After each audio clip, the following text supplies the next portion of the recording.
तो प्रकाश जो है वो बेसिकली पड़ोसी तो है नहीं तुम्हारा कि प्रकाश कौन है, लेकिन जब हम प्रकाश की बात करते हैं, लेकिन जब हम लोग लाइट की बात करते हैं तो प्रकाश की काफ़ी सारी घटनाएं आपसे पूछी जाती हैं। जैसे आपसे पूछा जाता है कि मिरर के अंदर जो इमेज बनती है वो भी एक्चुअली लाइट का ही जो है वो एक टाइप है ना, या फिर लाइट का ही एक इंसिडेंस है। फिर हमने कहा कि तारे जो टिमटिमाते हैं वो भी लाइट का ही जो है वो एक क्या होता है, टाइप होता है, ठीक है ना। इसके अलावा आज अगर क्लास में किसी ने भी फालतू की बात की, किसी ने भी कॉपी पेस्ट किया, मैं सच्ची बता रही हूँ, I'm टोटली मैं बोलूँगी भी नहीं, बिना वार्न के I am literally blocked you guys, है ना। तो मैं बहुत ही सीरियस हूँ आज के बाद में। अगर आप क्लास को रेगुलर पढ़ना चाहते हो, एनटीपीसी का वो आ चुका है। आपने अभी बच्चे ने मैसेज किया कि मैडम फिजिक्स नहीं पढ़ा रहे हो, फिजिक्स मैं आपके कहने पर ले आई हूँ। अगर फिर भी आप लोग रेगुलर नहीं आएंगे, अगर आप शेयर नहीं करेंगे, अगर आप लाइक नहीं करेंगे, मैं कि कब तक, आखिर कब तक मैं तुम्हारे बारे में सोचूं अगर तुम खुद भी तुम्हारे बारे में नहीं सोच रहे हो तो, ठीक है। तो हम लोगों ने यहाँ पर कहा कि भाई तारों का टिमटिमाना, इंद्रधनुष के अंदर हमें काफ़ी सारे कलर दिखाई देते हैं। तो ये सारी की सारी जो घटनाएं हैं वो एक्चुअली किसकी घटनाएं हैं, वो लाइट की घटना है। अब यहाँ पर आप लोगों से सबसे पहली जो बात पूछी जा रही है, पूछी जाती है विवर्तन किसे कहते हैं। सबसे पहले जो आप लोगों से पूछा जाता है वो आप लोगों से किसके बारे में यहाँ पर पूछा जाता है, आपसे विवर्तन के बारे में पूछा जाता है। अब विवर्तन होता क्या है, विवर्तन का मतलब है डिफ्रैक्शन। हम किसके बारे में बात कर रहे हैं बच्चे, हम बात कर रहे हैं डिफ्रैक्शन ऑफ लाइट। और आपसे ये प्रश्न डिफ्रैक्शन के बारे में पूछा जाता है कि भाई साहब डिफ्रैक्शन जो है वो होता क्या है। कॉपी और पेन लेके बैठ जाना, अब हम डिफ्रैक्शन के बारे में पढ़ रहे हैं, लिखते जाना, अपनी लैंग्वेज में लिखना है, अपनी लैंग्वेज में लिखना, अपनी लैंग्वेज में नहीं लिखना है, किसी और लैंग्वेज में लिखना, ठीक है। लेकिन हम यहाँ पर बात कर रहे हैं डिफ्रैक्शन ऑफ लाइट की। तो देख लेते हैं एक बार कि भाई डिफ्रैक्शन ऑफ लाइट जो है वो जनरली होता क्या है। तो आओ इसे हम लोग देखते हैं। प्रकाश के, यदि प्रकाश के पथ में रखी अपारदर्शी वस्तु अत्यंत छोटी हो तो प्रकाश सरल रेखा में चलने के बजाय, है ना, इसके किनारों की ओर मुड़ जाता है।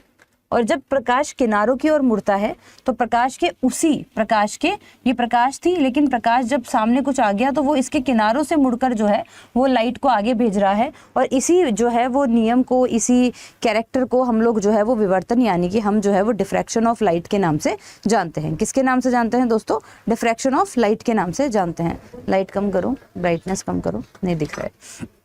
चलिए, तो हमने कहा तब तक प्रकाश जो है वो सरल रेखीय व्यवहार के आधार पर किरणों का उपयोग करता है, ठीक है। तो ये हम लोगों ने विवर्तन के बारे में बताया। अब हम कुछ नेक्स्ट चीज के बारे में बात करते हैं कि और क्या क्या चीजें हैं, है ना। आपके पास में एक वो था, हाँ अभी ठीक है, चलो। तो अभी हम लोग यहाँ पे क्या कह रहे हैं, वॉइस चेक कर लो एक बार, वॉइस भी बढ़ाई जाओ, है ना। क्लियर नहीं दिख रहा है कोई बात नहीं, मत देखो, नहीं क्लियर दिख रहा है जिसको मत देखो, चले जाओ, है ना। सारी व्यवस्था इनको करके दे दो, लेकिन फिर भी हमें पढ़ना तो है नहीं। और आज मुझे लिटरली बहुत भयंकर गुस्सा आ रहा है क्योंकि तुम लोगों को सच में पढ़ना नहीं होता। और इस क्लास को एक बार चेक करते रहना, जो भी कमेंट बार बार करे, कॉपी पेस्ट बार बार करे, इधर उधर की बात करे, बिना वार्न किए ब्लॉक कर देना परमानेंट, ठीक है। मैं तुम्हारे ही सामने यहाँ पर अब बोल चुकी हूँ। अगर किसी ने फालतू, ये देखो शिवम सिंह, ब्लॉक कर दो इसको, कर ही दो, है ना। जो फालतू के कमेंट मैसेज करेगा, बार बार कॉपी पेस्ट करेगा, अब एग्जाम डेट आ चुकी है, इतने दिन जितनी भी मस्ती मजाक करनी थी कर ली, लेकिन अब सीधा ब्लॉक होगा। चलिए, तो अभी हम लोग यहाँ पर जो है वो किसके बारे में बात करें, प्रकाश के बारे में बात करें। सबसे पहले हम लाइट के बारे में बात करते हैं। और लाइट के अंदर जो लाइट का इंसिडेंस आता है उसमें हम सबसे पहले बात करेंगे प्रकाश का परावर्तन। और परावर्तन का मतलब यहाँ पर क्या है, परावर्तन का मतलब है रिफ्रैक्शन, है ना, रिफ्लेक्शन ऑफ लाइट। क्या होता है रिफ्लेक्शन ऑफ लाइट? अगर मैं साधारण भाषा में आप लोगों को रिफ्लेक्शन ऑफ लाइट के बारे में समझाना चाहूँ तो रिफ्लेक्शन ऑफ लाइट होता क्या है। हमने कहा कि भाई लाइट जो है अगर एक ही माध्यम में ट्रेवल करती है तो इसको हम लोग जो है वो किस नाम से जानते हैं, रिफ्लेक्शन ऑफ लाइट के नाम से जानते हैं। लाइट एक ही माध्यम में ट्रेवल करती है, लाइट एक ही माध्यम में ट्रेवल करती है, इसे हम लोग जो है वो रिफ्लेक्शन ऑफ लाइट के नाम से जानते हैं। अगर आपको डिफ्रैक्शन के बारे में समझना है तो मैं आपको यहाँ पर बता जरूर सकती हूँ कि if an opaque object on the path of light become very small, है ना, light has tendency to bend around it and not walk in a straight line, an effect known as the diffraction of light। ठीक है, तो ये वाली चीज तो हम लोगों को यहाँ पर ध्यान रखनी है। अब हम बात कर लेते हैं रिफ्लेक्शन ऑफ लाइट के बारे में। रिफ्लेक्शन ऑफ लाइट के लिए मैंने बताया कि भाई हमें ना जनरली दो चीजें पढ़नी पड़ती हैं। अब यहाँ पर एक तो चीज आती है जिसे हम किस नाम से जानते हैं, एक होता है आपतन कोण। एक हम किसके बारे में बात करते हैं, आपतन कोण के बारे में। एक बात करते हैं परावर्तन कोण के बारे में। आपतन कोण और परावर्तन कोण जो है वो बराबर होते हैं। यानी कि हम यहाँ पर किसके बारे में बात कर रहे हैं, आपतन कोण और परावर्तन कोण। क्या कहते हैं इनको इंग्लिश में, the angle of incidence is equal to the angle of reflection. अब मैडम हमें तो यही समझ नहीं आ रहा कि एंगल ऑफ इंसिडेंस क्या है और एंगल ऑफ रिफ्लेक्शन क्या है। तो हो सकता है हमें यहाँ पर इन्होंने डायग्राम दिया हो, डायग्राम तो यहाँ पर नहीं दिया है तो कोई बात नहीं, अपन खुद ही बना लेते हैं डायग्राम कि एंगल ऑफ रिफ्लेक्शन क्या है और एंगल ऑफ जो है वो इंसिडेंस क्या होता है। ये आप लोगों को यहाँ पर ध्यान रखना है। हमने कहा कि जब प्रकाश एक ही माध्यम में गति करेगा, यानी कि यहाँ से टकराया और टकराकर सीधा यहाँ से निकल गया, तो हमने कहा कि कोण आई यानी कि एंगल ऑफ इंसिडेंस और एंगल ऑफ रिफ्रैक्शन जो है वो बेसिकली क्या हो जाएगा, इक्वल हो जाएगा। लाइट जिस डायरेक्शन में आती है टकराकर उसी डायरेक्शन में जब वापस चली जाए, अगर वापस चली जाती है तो इसको हम लोग कहते हैं कि आपतन कोण परावर्तन कोण के मान बराबर होते हैं। आपसे पूछा जाएगा कि आपतन कोण परावर्तन कोण लाइट के किस इंसिडेंस में इक्वल होते हैं। फिर से समझिए, आपतन कोण परावर्तन कोण के किस जो है के अंदर बराबर होते हैं। फिर से कह रही हूँ, आपतन कोण परावर्तन कोण जो है वो बराबर होते हैं, लेकिन वो किस लाइट के इंसिडेंस में होते हैं। तो आपको ध्यान रखना है कि ये कौन सा इंसिडेंस हो जाएगा। हम लोगों ने यहाँ पर कहा कि ये हो जाएगा रिफ्लेक्शन ऑफ लाइट। ये कौन सा हो जाएगा, रिफ्लेक्शन ऑफ लाइट। कौन सा हो जाएगा, रिफ्लेक्शन ऑफ लाइट। कौन सा हो जाएगा, रिफ्लेक्शन ऑफ लाइट। आई बात समझ में। दूसरा चीज देखो, दूसरा कह रहे हैं कि आपतित किरण दर्पण के आपतन बिंदु पर अभिलंब और परावर्तित किरण जो है एक ही रेखा में होते हैं या एक ही तल में होते हैं। मैडम समझ नहीं आया कि कहना क्या चाह रहा है। भैया कहना ये चाह रहा है, देखो ये कोई सरफेस है, यहाँ पर कोई इंसिडेंस रे आई, बोलो हाँ कि ना। फिर ये टकराकर जो है वो कहाँ गई, ये आपकी टकराकर जिस एंगल से आई थी उसी एंगल से चली गई।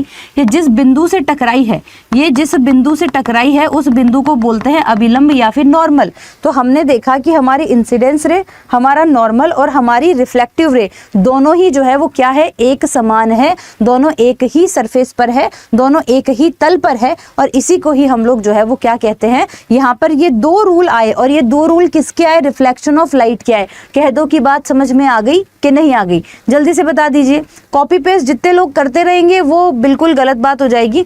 अरे इधर आना है, बुलाना है भैया। चलिए अब इसके बाद में हम लोग नेक्स्ट चीज की बात करते हैं। अब हमने क्या बोला कि देखो, जो मैं बोल रही थी यहाँ पर आपतित किरण, तो आपतित किरण ये इंसिडेंस रे हो जाएगी, ये आपकी रिफ्लेक्टिव रे हो जाएगी, और ये रहा आपका नॉर्मल। ये तीनों एक ही रेखा में होते हैं, पहली चीज तो ये। अब क्या बोला है, परावर्तन के नियम गोलीय पृष्ठों सहित सभी प्रकार के पृष्ठों पर, मतलब रिफ्लेक्शन जो होता है वो हर कहीं पर सेम ही रूल रेगुलेशन लागू होगा। रिफ्लेक्शन में हर कहीं पर सेम ही रूल रेगुलेशन जो है वो लागू होता है। पहली चीज तो आपको ये समझनी है ना। तो ये वाली चीज आप लोगों को यहाँ पर समझ में आनी चाहिए।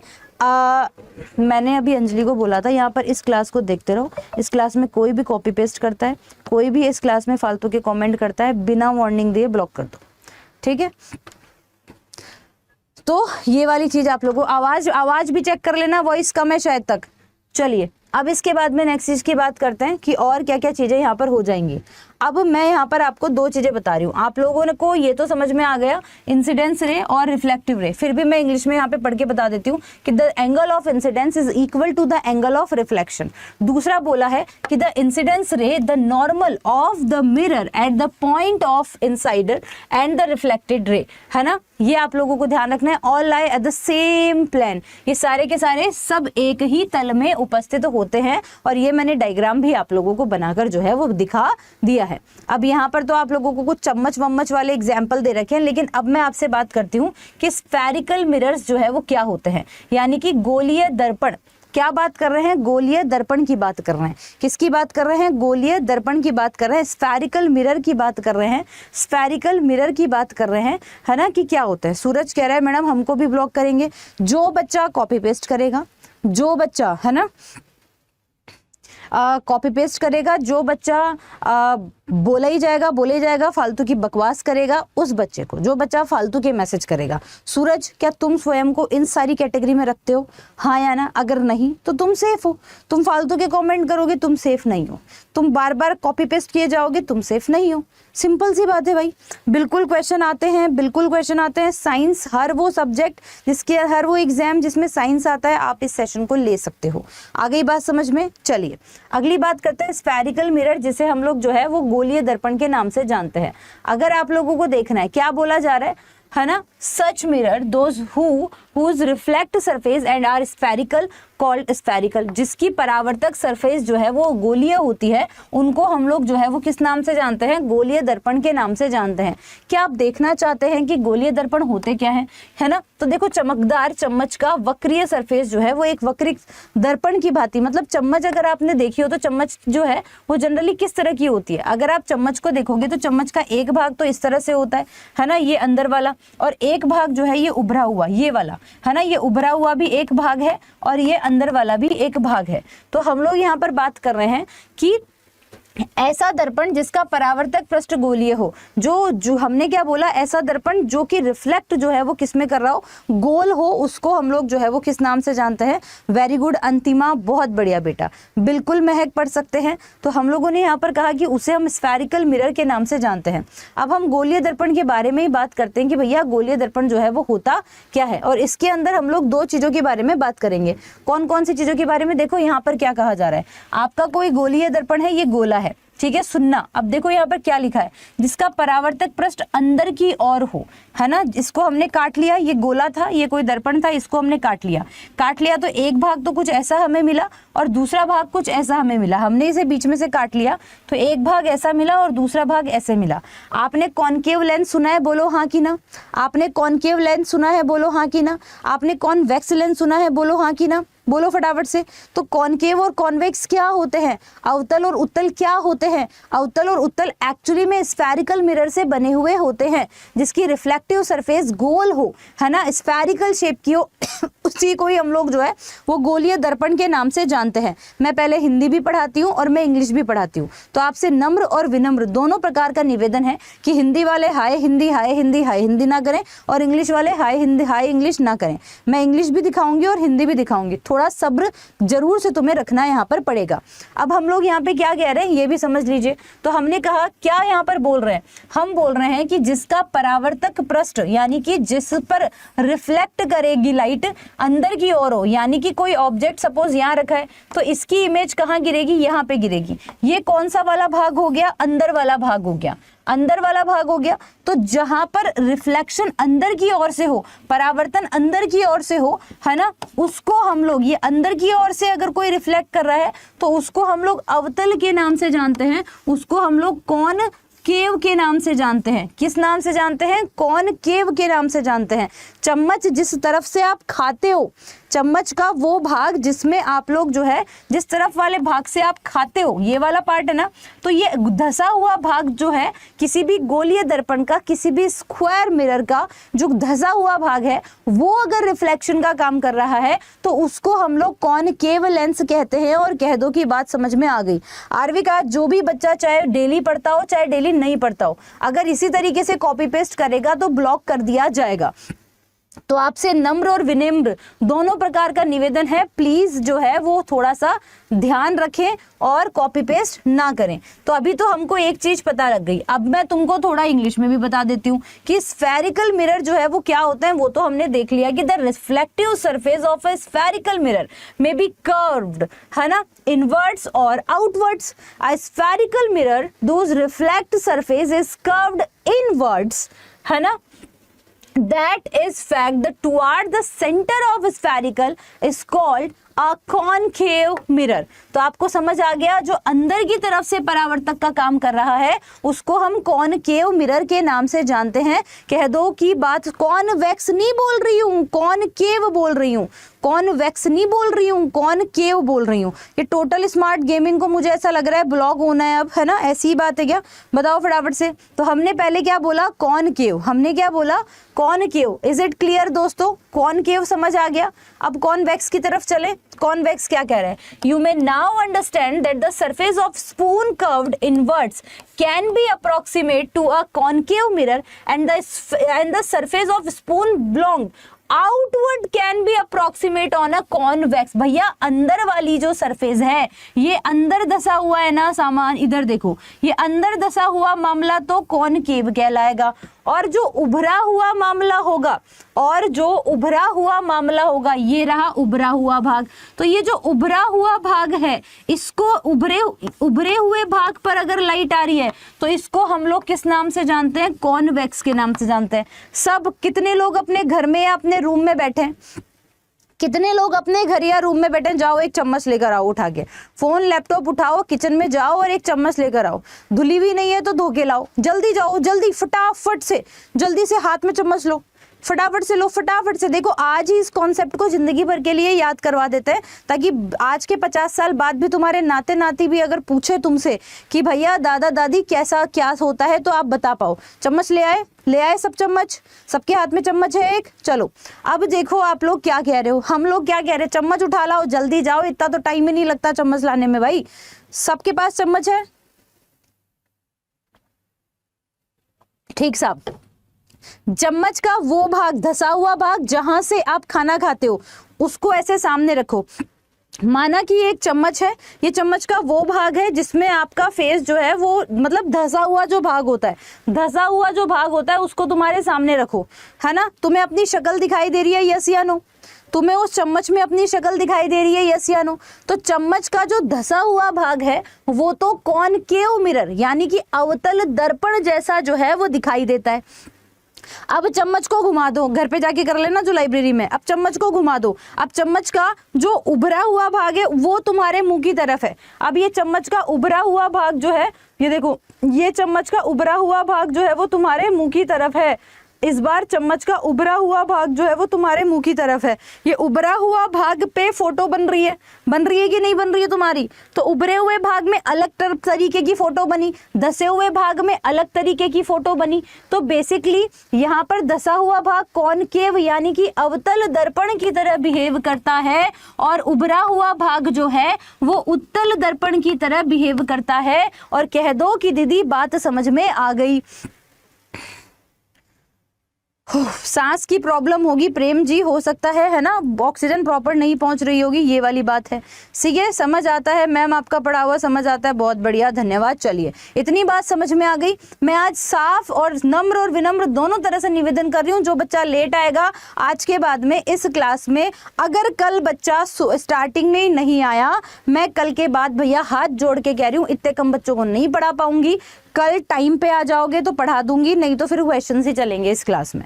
मैं दुखी हो चुकी हूँ बहुत भयंकर तरीके से, और तुम चाहते हो कि तुम्हारी दीदी दुखी ना हो तो टाइम पे आ जाया करो। देखो यार, मैं लिटरली मेहनत कर रही हूँ और उस मेहनत का कोई फल मिल नहीं रहा है मेरे को। अवतल दर्पण धसा हुआ भाग है, उत्तल दर्पण में क्या बोला है ये भी देख लेते हैं।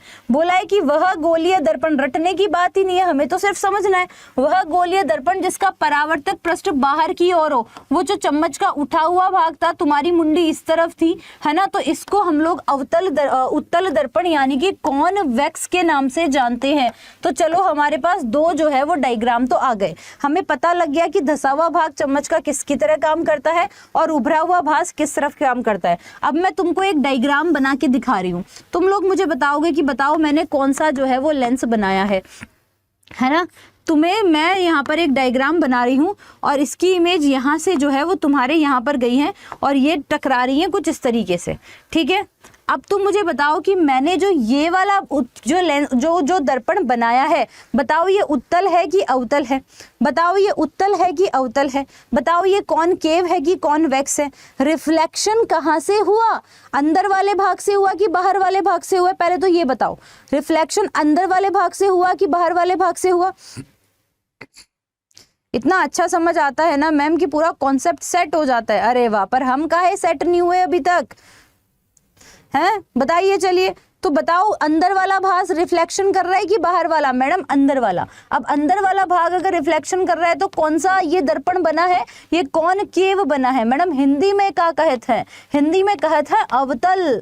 क्या कहते हैं? अवतल। लेंस है कि दर्पण है? तो मैडम हम कहेंगे ये है दर्पण। और ये देखो हमारे हर बच्चे को समझ में आ गया। इस बात पर सभी लोग सेशन को लाइक कर दीजिएगा, और कोई भगली आना यहाँ से तो फिर हमें मत कहिएगा कि मैडम अब आप काहे एनसीईआरटी नहीं पढ़ाती हैं। हम बता दे रहे हैं हैं, हम बंद कर देंगे एनसीईआरटी। इतने दिन तो कह ही रहे थे, अब हम परेशान हो चुके हैं। चलो आगे बात करते हैं, क्या हमें और कहा जा रहा है ना। एक और डायग्राम बना के दिखा लेते हैं और पूछ लेते हैं। अब हम तुमको कह रहे हैं कि भैया ये दर्पण कुछ इस तरीके से है, मुंडी तुम्हारी यहाँ है ना, और ये इमेज तुम्हारी यहाँ से गई और यहाँ टकराई। देखो दोनों में डिफरेंस है, पहले धसे हुए भाग से टकरा रही थी, अब उठे हुए भाग पे टकरा रही है। तो ये वाला जो होगा इसे हम लोग किस नाम से जानेंगे, इसे हम कॉन्वेक्स के नाम से जानेंगे, इसे हम उत्तल के नाम से जानेंगे। और कह दो कि दीदी बात समझ में आ गई। बोलो देखिए, अभी कार में कौन सा लगा है, दांत में कौन सा लगा है, शीशे में घर में कौन सा लगा है, सब आएगा।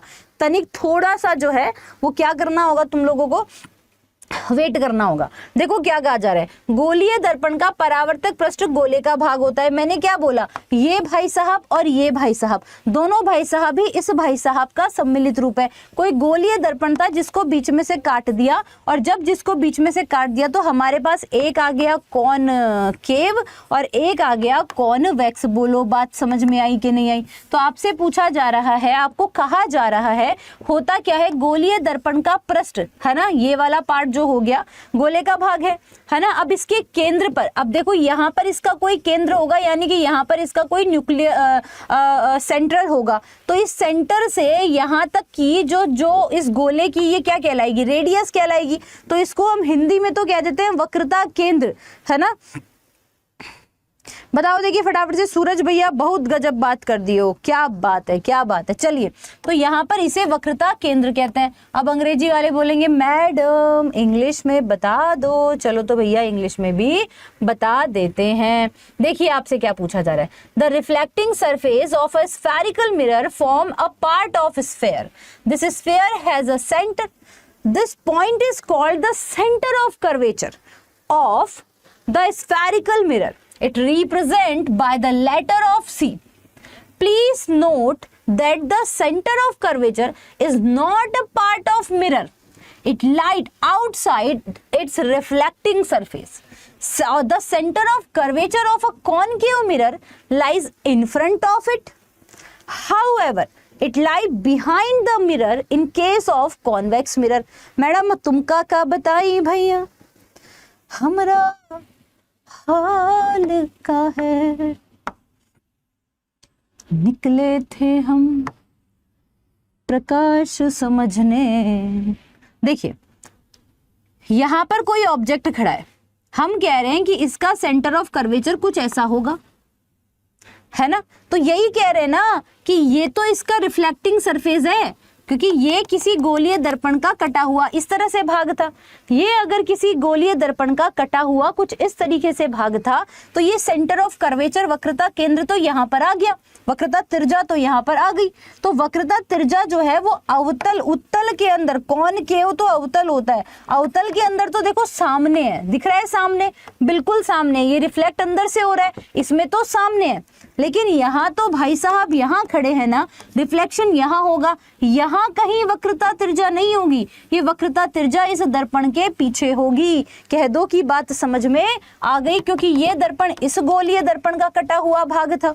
तो भाई हम कह रहे हैं अवतल के अंदर तो सामने है और उत्तल के अंदर इस दर्पण के पीछे की तरफ है। कह दो कि दीदी बात समझ में आ गई, कह दो कि दीदी बात समझ में आ गई। यहाँ पर तो बिहाइंड द मिरर है ना, दर्पण के पीछे है, किसके अंदर, कॉन्वेक्स के अंदर, लेकिन कॉनकेव में आगे है। कह दो कि दीदी बात समझ में आ गई।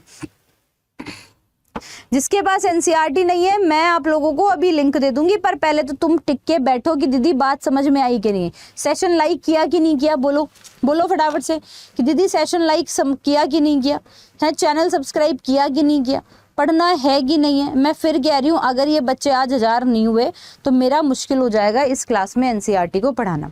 तुम्हारे पास बहुत ही सीमाएं होती है, मेरे जीवन में भी बहुत सारे रूल्स रेगुलेशंस होते हैं जो मुझे भी फॉलो करने होते हैं। मेरी भी कुछ विडंबनाएं हैं, कुछ परिस्थितियां हैं, है ना। तो आप उन विडंबनाओं और परिस्थितियों को समझो, और अगर आप रेगुलर आएंगे तो मैं इस क्लास को पढ़ा पाऊंगी दिल से। अगर आप कहते हो दीदी हम तो आ गए ना, आपको लालच है, अरे लाला लालच नहीं है। जैसे तुम्हारे जीवन में भी बहुत परिस्थितियां हैं, हमारे जीवन में भी कुछ रूल्स रेगुलेशंस हैं, हमें भी उसको फॉलो अप करना पड़ता है। तो आप भी मेरी परिस्थितियां विडंबनाओं को समझो। अगर आप रेगुलर आते हैं, अगर आप टाइम से आते हैं, अगर आप 3 बजे आते हैं, आप बाद में नहीं पढ़कर आप लाइव पढ़ते हैं, तो मेरे लिए तो भला होगा ही होगा, तुम्हारा भी भला हो जाएगा। ठीक है, तो ऐसी बात है, मेरी दिक्कत समझ गए होंगे तो भाई टाइम पे आया करो और भग मत जाया करो क्लास में। बस ये 2 बात मैं आप लोगों को बताऊंगी। फिर से समझा देती हूँ कि क्या कह रही हूँ, 10वीं क्लास की एनसीईआरटी समझा रही हूँ, है ना। हम लोगों ने यहाँ पर ये कहा कि देखिए भाई साहब, ऐसा है कि ये आप लोगों का, आपको ये तो पता ही है कि आपके कॉनकेव और कॉन्वेक्स, यानी कि हम कह रहे हैं कि भैया अवतल दर्पण और उत्तल दर्पण किसी गोले के कटे हुए भाग होते हैं। तो हमें ये भी समझ में आ गया कि ये वाला अवतल है, उत्तल है, तो ये इस गोले का कटा हुआ भाग है। और हमने कहा ये अवतल है तो ये इस गोले का कटा हुआ भाग है। हमने कहा वक्रता त्रिज्या, वक्रता त्रिज्या क्या होगी, जिस गोले से ये कटा हुआ है उस गोले के केंद्र से लेकर उसकी परिधि तक के बीच की दूरी, रेडियस तो यही होती है ना, रेडियस त्रिज्या, रेडियस तो यही होती है ना। तो रेडियस जो है वो बेसिकली इस तरफ होगी, है, और यहाँ पर रेडियस थोड़ी ना होगी, इसके अंदर रेडियस आगे थोड़ी ना होगी, रेडियस तो अंदर होगी। तो यही तो कह रही हूँ कि अवतल दर्पण के अंदर रेडियस तो सामने की ओर होगी, लेकिन उत्तल के अंदर रेडियस जो है वो इस मिरर के पीछे की ओर होती है। इतनी सी बात ही मैं आप लोगों को कह रही हूँ। अब तो कह दो कि दीदी बात समझ में आ गई, अब तो कह दो कि दीदी बात समझ में आ गई, अब तो कह दो कि दीदी बात समझ में आ गई। हम यही तो कह रहे हैं, क्या कह रहे हैं कि अवतल दर्पण का वक्रता केंद्र जो है वो बेसिकली कहाँ होगा, सामने होगा। लेकिन उत्तल दर्पण के अंदर जो वक्रता केंद्र है वो कहाँ पर स्थित होगा, वो आपके पीछे की ओर होगा। यही बात तो समझाने की कोशिश कर रही हूँ। बोलो रटे कि समझे, बोलो रटे कि समझे। शाम कॉपी पेस्ट नहीं।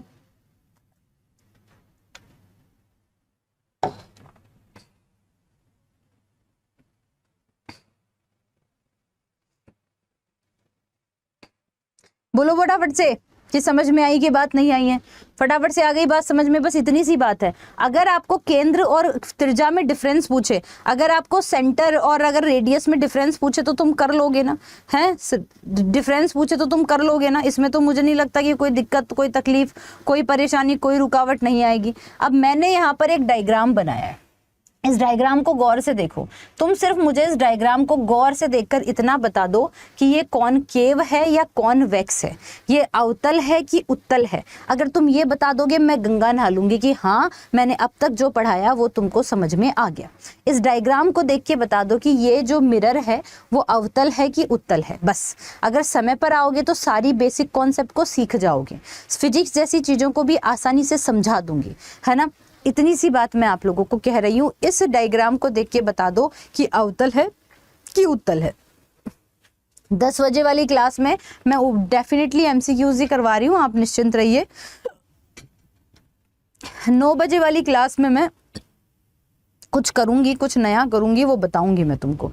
क्या है ये, तुम खुद बता सकते हो कि ये किसका एग्जाम्पल है, उत्तल है कि अवतल है, कॉनकेव है कि कॉन्वेक्स है। और मजा आ गया, हर एक बच्चे ने कॉन्फिडेंस के साथ आंसर कर दिया कि मैडम ये जो मिरर है ये उत्तल है, क्योंकि इसमें रिफ्लेक्टिव सरफेस कहाँ है, अंदर की तरफ है। Very good, very good, very good. चलो हम जीवन में कुछ तो कर पाए, हम जीवन में कुछ तो कर पाए। अच्छा अब ये बता दो, अब ये बता दो, अब ये बता दो, ये कौन सा है मैडम, देखो इसमें फैल रहा है पीछे की ओर, है ना, उभरा हुआ भाग। तो अब हम सबको पता लग गया कि ये कौन सा जो है वो कौन सा मिरर है। तो we all know very well कि मैडम ये जो मिरर है, मैडम ये जो मिरर है ये जो है वो आप लोगों का अवतल है, सॉरी उत्तल है, कॉन्वेक्स है। Very good, absolutely right. मैं जो कहना चाह रही थी वो तुम समझ गए। अच्छा अब मैं यहाँ पर क्या कह रही हूँ, मैं क्या कह रही थी कि सेंटर जो होता है वो सामने की ओर होता है। मैंने ये बोला ना, अभी पढ़ाया था कि सेंटर ऑफ कर्वेचर या फिर वक्रता त्रिज्या की मैं बात करूं, देखो सेंटर कहाँ पर है, सामने की ओर है। बोलो हाँ कि ना,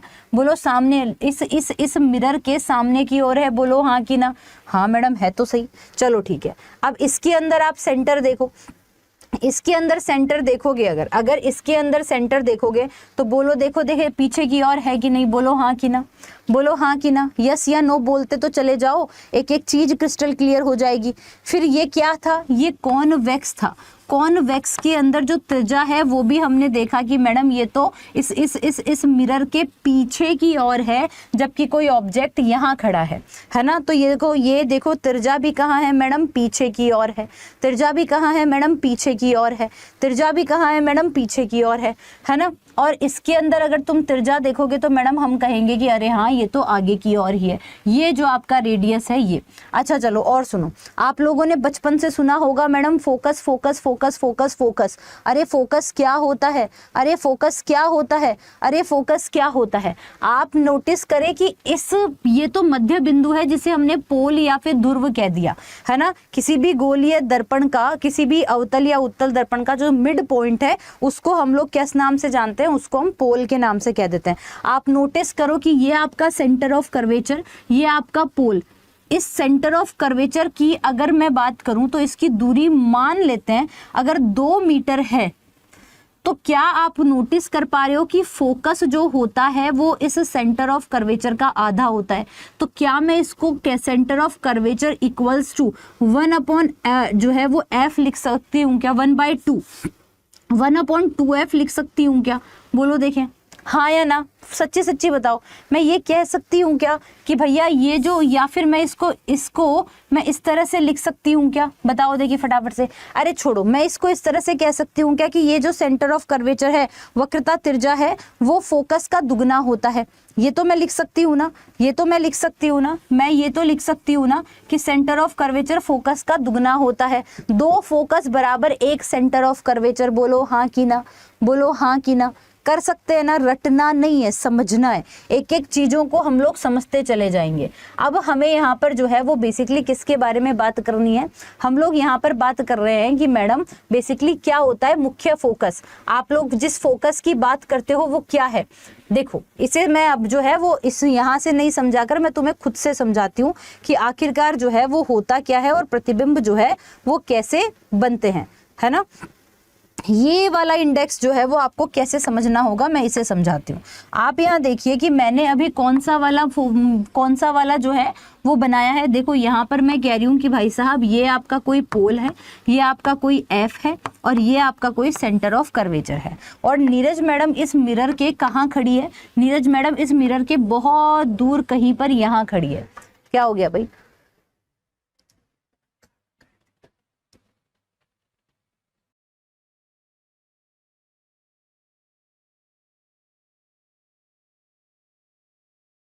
चलिए तो अब देखो यहाँ पर क्या हो, पहले सेशन को शेयर करो। अरे तुम्हें मुझसे मेरे काले गोरे दिखने से कोई दिक्कत तो नहीं है कि मैडम काली मैडम से नहीं पढ़ेंगे हम, हैं? ऐसा तो नहीं है। हमारे भैया आए, मैडम काले दिख रहे हैं, हमने कहा अरे बाप, हमें ही नहीं फर्क पड़ता काला गोरा दिखने से। तो अरे तुम्हें कोई दिक्कत विक्कत तो नहीं है कि मैडम काली मैडम से नहीं पढ़ेंगे, ऐसन तो नहीं है, ऐसन कोई बात तो नहीं है। हम इसलिए काला कर देते हैं क्योंकि हमें वो पीछे वो दिखाना होता है ना, सफेद रंग का किताब। ऐसा तो नहीं है कि अरे हमारी नीरज मैडम तो काली हो गई, कोई चिंता विंता तो नहीं है ना। एनटीपीसी का लेवल है, अरे बाप रे। अब देखो कई बच्चों को क्या लगता है कि मैडम तो पीएचडी करवा रही है। 10वीं क्लास की किताब पीएचडी में आती है, पहले तो ये बताओ। ये मैं 10वीं क्लास की एनसीईआरटी करवा रही हूँ। तुम लोगों को अगर ये लग रहा है कि यार 10वीं क्लास की एनसीईआरटी भी भाई साहब बहुत खराब है, 10वीं क्लास की एनसीईआरटी तुम्हें पीएचडी लेवल की लग रही, तो सोचो तुम्हारे ज्ञान की एक बार तुलना करो कि तुम में कितनी बुद्धि है। फिर तुम्हें 10वीं क्लास की किताब पीएचडी लेवल की लग रही है तो मुझे ये बताओ कि अब तुम खुद तुलना कर लो अपने ज्ञान की कि भैया तुम जो है वो एक्चुअली में कैसे, कितना ज्ञान होगा तुम्हारे अंदर। सब जगह चीख चीख कर लिखा है 10th क्लास की एनसीईआरटी, 10th क्लास की एनसीईआरटी। अब मैं तुम्हें बताती हूँ कि तो उसमें तुम्हारी गलती नहीं है कि तुम्हें ये क्लास भी एनसीईआरटी जो है वो बहुत ज़्यादा पीएचडी लेवल की लग रही है। इसमें तुम्हारी गलती इसलिए नहीं है क्योंकि आज तक तुम जिससे भी पढ़ते आए हो, आज तक तुम जहाँ कहीं भी पढ़ते आई हो, तुम्हें क्या दी गई, मीठी गोलियाँ। मैं हर बार तुम्हें एक बात कहती हूँ, तुम्हें मीठी गोलियां खाने की आदत पड़ गई है कि बेटा इतना ही पढ़ो इतना ही आता है, बेटा इतना ही पढ़ो इतना ही आता है। अरे इससे ज्यादा नहीं पढ़ लेना, इतना ही आता है ना। अरे मैं कह रहा हूँ या मैं कह रही हूँ ना, इतना ही आता है, बस इतना ही पढ़ो, हल्का ही पूछा जाता है। फिर सिलेक्शन काहे नहीं हुआ भैया? अगर इतना ही आता है तो फिर सिलेक्शन काहे नहीं हुआ? अब नीरज मैडम इसलिए बुरी लग जाती है, नीरज मैडम के लिए तो ऐसा लगता है कि नीरज मैडम तो पीएचडी पढ़ा रही है। अब ये तुम्हें पता होना चाहिए 10वीं क्लास की एनसीईआरटी है, और 10वीं क्लास की एनसीईआरटी को अगर तुम ये कह रहे हो कि भाई साहब पीएचडी लेवल की है, तो भाई अपने दिमाग की थोड़ी बत्तियां खोलो, अपने दिमाग के गेट खोलो। ये पीएचडी लेवल नहीं है, मैं तो वो पढ़ा रही हूँ जो बचपन में तुम पढ़ के आए थे, लेकिन तुमने डीपली नहीं पढ़ा, तुमने कॉन्सेप्ट क्लियर नहीं किए, क्योंकि तुम्हारे कॉन्सेप्ट क्लियर नहीं है, इसीलिए फिर आज तुम दुखी होते हो, आज तुम परेशान होते हो।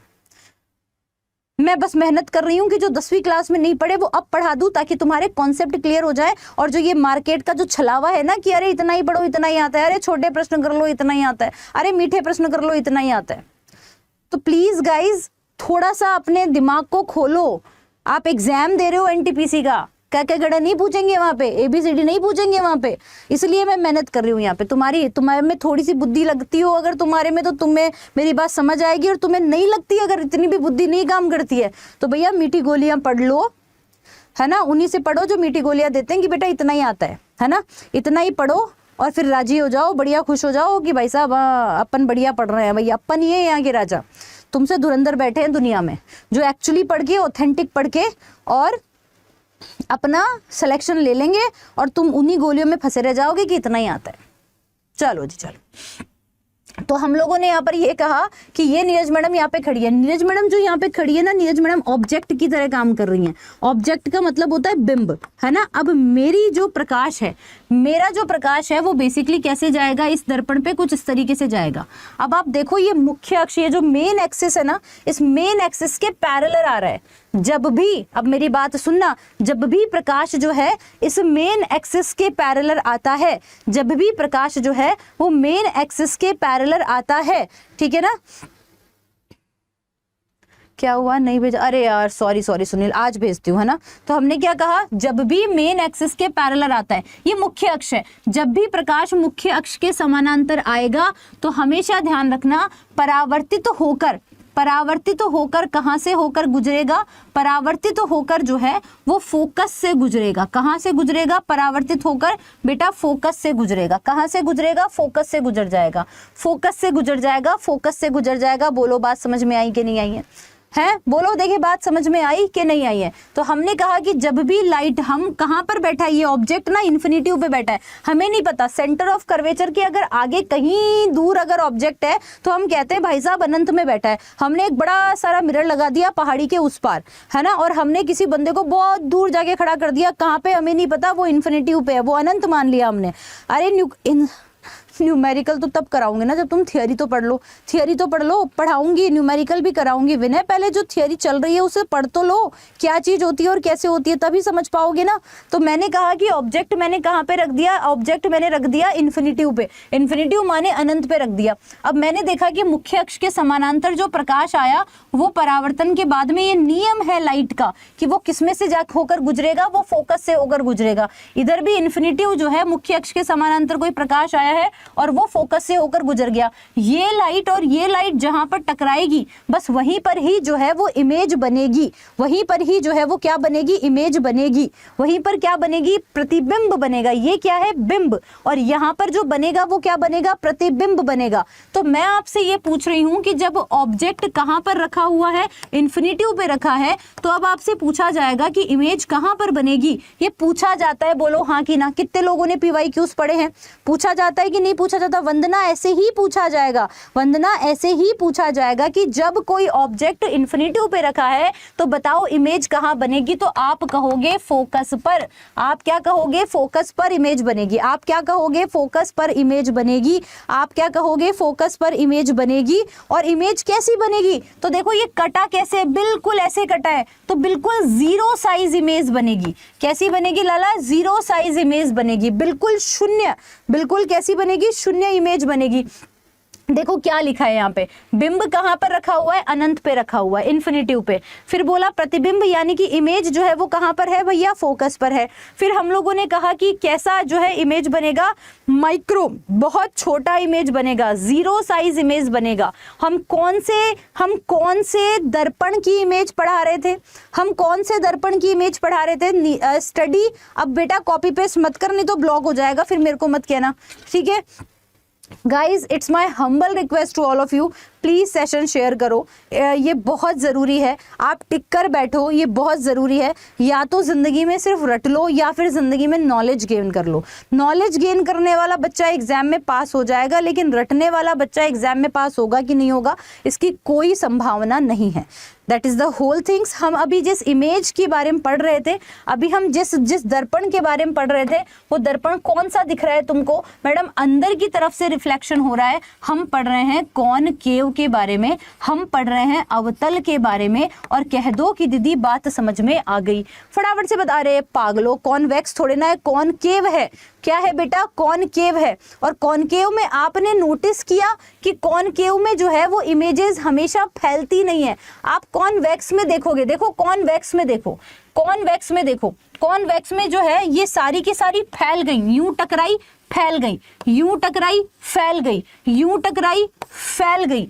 तो कॉन्वेक्स में तो फैल जाती हैं, लेकिन आपने नोटिस किया जब मैं कॉनकेव बना रही हूं, जब मैं कॉनकेव बना रही हूं तो मुख्य अक्ष मेन एक्सिस के पैरेलल अगर कोई इमेज आई है तो वो फोकस से होकर गुजर रही है और फैल नहीं रही है, एक बिंदु पर केंद्रित हो रही है, एक बिंदु पर इकट्ठी हो रही है। और मेन एक्सिस से पैरेलल आने वाली सारी रेखाएं फोकस से कट रही है, तो यहां पर इमेज बनेगी, बिंदु साइज इमेज बनेगी। और कह दो कि दीदी बात समझ में आ गई।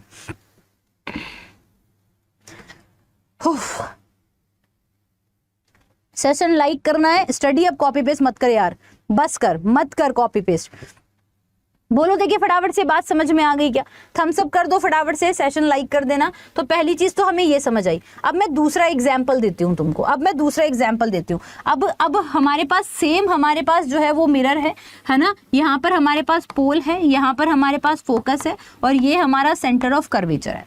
अब मैंने ये कहा कि ये जो ऑब्जेक्ट है, नीरज मैडम को अब हमने कहाँ खड़ा कर दिया? अब नीरज मैम को हमने सी से थोड़ा दूर, इन्फिनिटिव तो कहीं यहाँ था, तो हमने कहा कि इस बार हमारा जो ऑब्जेक्ट है, इस बार हमारा जो बिंब है वो इन्फिनिटिव और सी के बीच में कहीं पर है। हमने कहा ये इन्फिनिटिव था, ये सी था, तो ये इन्फिनिटिव और सी के बीच में कोई ऑब्जेक्ट खड़ा है। अब आपको तो पता ही है कि जब प्रकाश मुख्य अक्ष के समानांतर आएगा, जब प्रकाश मुख्य अक्ष के समानांतर आएगा तो बताओ किस में से होकर जाएगा? बताओ, जब लाइट मेन एक्सिस के पैरेलल आएगी तो बताओ रिफ्लेक्शन के बाद में कहाँ जाएगी? बताओ रिफ्लेक्शन के बाद में कहाँ जाएगी? जब लाइट मेन एक्सिस के पैरेलल आएगी तो रिफ्लेक्शन के बाद में कहाँ जाएगी? जल्दी जल्दी बताओ, कहाँ से होकर गुजरेगी? कहाँ से होकर गुजरेगी बच्चे? कहाँ से होके गुजरेगी? तो मैडम ये लाइट कहाँ से होके गुजरेगी? फोकस से होके गुजरेगी। इसमें तो कोई दिक्कत, कोई तकलीफ, कोई परेशानी, कोई रुकावट, कोई संभावनाएं जो है वो ये लो। हमने क्या कहा? मेन एक्सिस से होकर हमने कहा गुजर गई, मेन एक्सिस से होकर गुजरेगी, ये लो, मेन एक्सिस फोकस से होकर गुजरेगी, गुजर गई। अब एक लाइन जो है वो कैसी आई? हमने कहा मुख्य अक्ष के पैरेलल आ रही है तो फोकस में से गुजरेगी। अब मैं कहती हूँ कि यार कोई लाइट अगर फोकस से ही आ गई, कोई लाइट जो है सीधे फोकस से होकर गुजरी, ये इनका रिवर्सिबल हो जाता है, क्या बोलते हैं, विपरीत हो जाता है, वाइस वर्सा हो जाता है। अगर मुख्य अक्ष के समानांतर आ रही है तो फोकस से होकर गुजर जाएगी, लेकिन लाइट अगर फोकस के अंदर से आ रही है तो ये जो है वो रिफ्लेक्शन के बाद में मेन एक्सिस से होकर गुजर जाती हैं, मुख्य अक्ष के समानांतर गुजर जाती हैं। फोकस के अंदर से कोई लाइट आती है तो वो टकराकर मेन एक्सिस के पैरेलल चली जाती हैं। देखो ये कहाँ कटा है, देखो ये कहाँ कटा है, कहाँ कटा है? यहाँ कटा है। दिख रहा है क्या तुमको? बताओ, देखिए देखो ये कहाँ कटा है, यहाँ कटा है। दिख रहा है कि नहीं? बोलो यस या नो, बोलो यस या नो। ये कहाँ कटा? मैं वापस बता दूंगी पर समझो थोड़ा सा, है ना। हमने यहाँ पर क्या कहा? हमने यहाँ पर कहा ये यहाँ कटा, तो इमेज कहाँ पर बनेगी? हमने कहा इमेज कहाँ पर बनेगी? जहाँ कटी ये लाइनें वहीं बनेगी। कहाँ कटी? यहाँ कटी। ये मेन एक्सिस से आई, फोकस से गुजर गई, ये फोकस से आई, मेन एक्सिस से गुजर गई। कहाँ कटी है? यहाँ कटी है, तो इस यहाँ पर हमारी इमेज बनेगी। देखो नीरज मैडम की मुंडी पहले कहाँ थी? इस जगह थी। अब नीरज मैडम की मुंडी कहाँ है? इस जगह। यानी कि ऑब्जेक्ट जो है वो अगर इन्फिनिटिव और सी के बीच में रखा है तो इमेज कहाँ पर बन रही है? देखो देखें, इमेज बन रही है सेंटर ऑफ कर्वेचर और फोकस के बीच में। तो हम कहेंगे सेंटर ऑफ कर्वेचर और फोकस के बीच में इमेज बनेगी जब ऑब्जेक्ट इन्फिनिटिव और सी के बीच में था। बोलो बात समझ में आई कि नहीं आई? बोलो बात समझ में आई कि नहीं आई? हाँ, तो ये सब देखो पीएचडी नहीं है, आपसे पूछ लेंगे कि पूछते भी हैं कि इन्फिनिटी और सी के बीच में, अनंत और सेंटर ऑफ कर्वेचर के बीच में अगर कोई वस्तु रखी है तो उसका इमेज कहाँ पर बनेगा, उसका प्रतिबिंब कहाँ पर बनेगा, उसका प्रतिबिंब सेंटर ऑफ कर्वेचर और जो है वो आपके फोकस के बीच में कहीं पर बनेगा। और कह दो कि दीदी बात समझ में आ गई।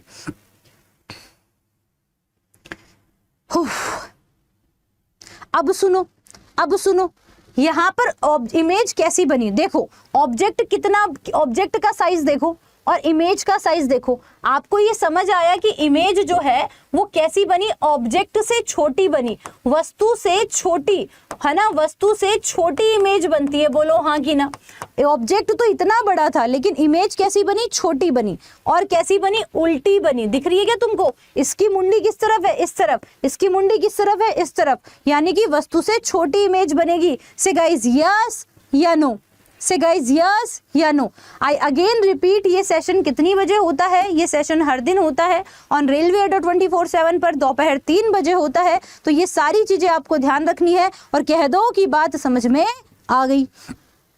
अच्छा मैडम सही भी पढ़ा रही हैं कि नहीं पढ़ा रही हैं? आओ देख लेते हैं। इस इंडेक्स में लिखा हुआ था ना सारी चीजें, इस इंडेक्स में लिखी हुई थी सारी चीजें, जो डायग्राम मैंने बनवाए ना वही बने हुए हैं। देखो क्या लिखा हुआ है, क्या लिखा हुआ है, क्या लिखा हुआ है, ऑब्जेक्ट कहाँ पर है, सी से परे, यानी कि इन्फिनिटी और सी के बीच में। इमेज कहाँ पर बनी, फोकस और सेंटर ऑफ फोकस और एफ और सी के बीच में। अब मैंने कहा था कैसा बनेगा इमेज, छोटा बनेगा और जो है रियल बनेगा और उल्टा बनेगा। बोलो की बात समझ में आ गई, रट रहे हो कि समझ रहे हो? अब तीसरा एग्जाम्पल करें, तीसरा डायग्राम बनाए, बोलो बना लें, हैं बताओ तीसरा डायग्राम बना लें। लखवीर कोशिश पूरी है। साहिल जी हिंदी लिख दो, समझ नहीं आएगा नहीं तो। रिंकू अगर आप नए स्टूडेंट तो आप मुझे ये बताओ कि आपको क्लास कैसी लग रही है, आपको समझ आ रहा है कि नहीं आ रहा सब, है ना। अब देखो हम नेक्स्ट चीज की बात करते हैं और क्या क्या चीजें हैं हमारे पास में। हम अब नेक्स्ट चीज की बात कर रहे हैं कि फिर से हमारा यही हमारे पास में पोल है, यही हमारे पास फोकस है। इस बार हमने क्या किया, इस बार हमने जो है वो ऑब्जेक्ट को सेंटर ऑफ कर्वेचर पर ले आए। इस बार ऑब्जेक्ट कहाँ ले आए, सेंटर ऑफ कर्वेचर पर, है ना। पहले इन्फिनिटी पे था, फिर इन्फिनिटी और सी के बीच में था और अब मैं इस ऑब्जेक्ट को थोड़ा और पास ले आई, यानी कि सेंटर ऑफ कर्वेचर पे ले आई। आप बताओ कि मेन एक्सिस से अगर कोई प्रकाश की किरण निकलेगी तो वो जो है वो कहाँ कटेगी, तो आपको पता है वो रिफ्लेक्शन के बाद में, वो बाद में जो है वो कहाँ कटेगी। आप सभी को पता है कि वो बाद में जो है वो कहाँ से निकलेगी, फोकस से निकलेगी। बाद में कहाँ से निकल जाएगी, फोकस से निकल जाएगी। बोलो यस या नो, बोलो यस या नो। अब इसके बाद में बात करते हैं नेक्स्ट चीज की। मैडम फोकस से अगर कोई लाइट आ रही है ना, हमने क्या कहा, हमने कहा कि दीदी फोकस से अगर कोई लाइट आ रही है तो फिर वो टकराने के बाद में कहाँ से होकर गुजरेगी। फोकस से अगर कोई लाइट आ रही है तो हम कहेंगे फोकस से कोई लाइट आ रही है तो हम कहेंगे वो जो है वो रिफ्लेक्शन के बाद में जो है वो कहाँ पर, रिफ्लेक्शन के बाद में वो मेन एक्सिस से होकर गुजर जाएगी। ये कहाँ पर कट रहा है, यहाँ पर कट रहा है, यहाँ पर कट रहा है। इसका मतलब ये इमेज कुछ ऐसी बनेगी, ये इमेज कुछ ऐसी बनेगी। अच्छा इसका मतलब क्या हुआ, अब तुम मुझे बताओ ऑब्जेक्ट कहाँ था, अब तुम मुझे बताओ ऑब्जेक्ट कहाँ था। अब तुम मुझे बताओगे कि ऑब्जेक्ट बताओ कहाँ था। ऑब्जेक्ट मैडम सी पर था, ठीक है। इमेज देखो कहां पर बन रही है, इमेज बताओ कहां पर बन रही है। अभी और समझा दूंगी, समझाऊंगी, कोई चिंता नहीं है। जो लोग लेट आए वो सेशन को प्लीज पूरा देखें। जिन लोगों को फिजिक्स से डर लगता है, इन सेशंस के बाद में मैं ओपन चैलेंज करके कहती हूँ तुम्हें फिजिक्स से डर लगना बंद हो जाएगा पूर्णतः। इस चीज का ध्यान रखिएगा। क्लियर हो गई बात, समझ में आ गई, तो इस चीज का ध्यान रखो। अब बताओ कि इमेज कहां पर बनेगी। इमेज हम कह रहे हैं कि सेंटर ऑफ कर्वेचर यानी कि सी पर ही बनेगी। तुमने नोटिस किया जितना ऑब्जेक्ट था उतना ही इमेज बना है, बोलो हाँ कि ना। तो हम यहाँ पर कह रहे हैं कि जो हमारी इमेज बनी है उसका साइज कैसा है, तो हम कह रहे हैं सेम साइज है ना। जितना ऑब्जेक्ट था एज इट इज उतने ही साइज की हमारी इमेज बनी है।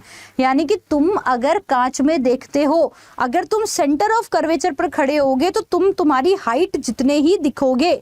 समझ में आया, ओके हमने कहा सेम साइज बनता है, तो that is the whole things जो कि आपको समझनी है, विचारनी है। अब सब ना फटाफट से बता दो कि तीन ये जो कॉन्सेप्ट है वो समझ आए कि नहीं आए। आपसे ऐसे ही क्वेश्चन पूछ लेंगे। अब ईमानदारी से बताओ कि आपको ये क्लास कैसी लगी, पहले तो ये बता दो।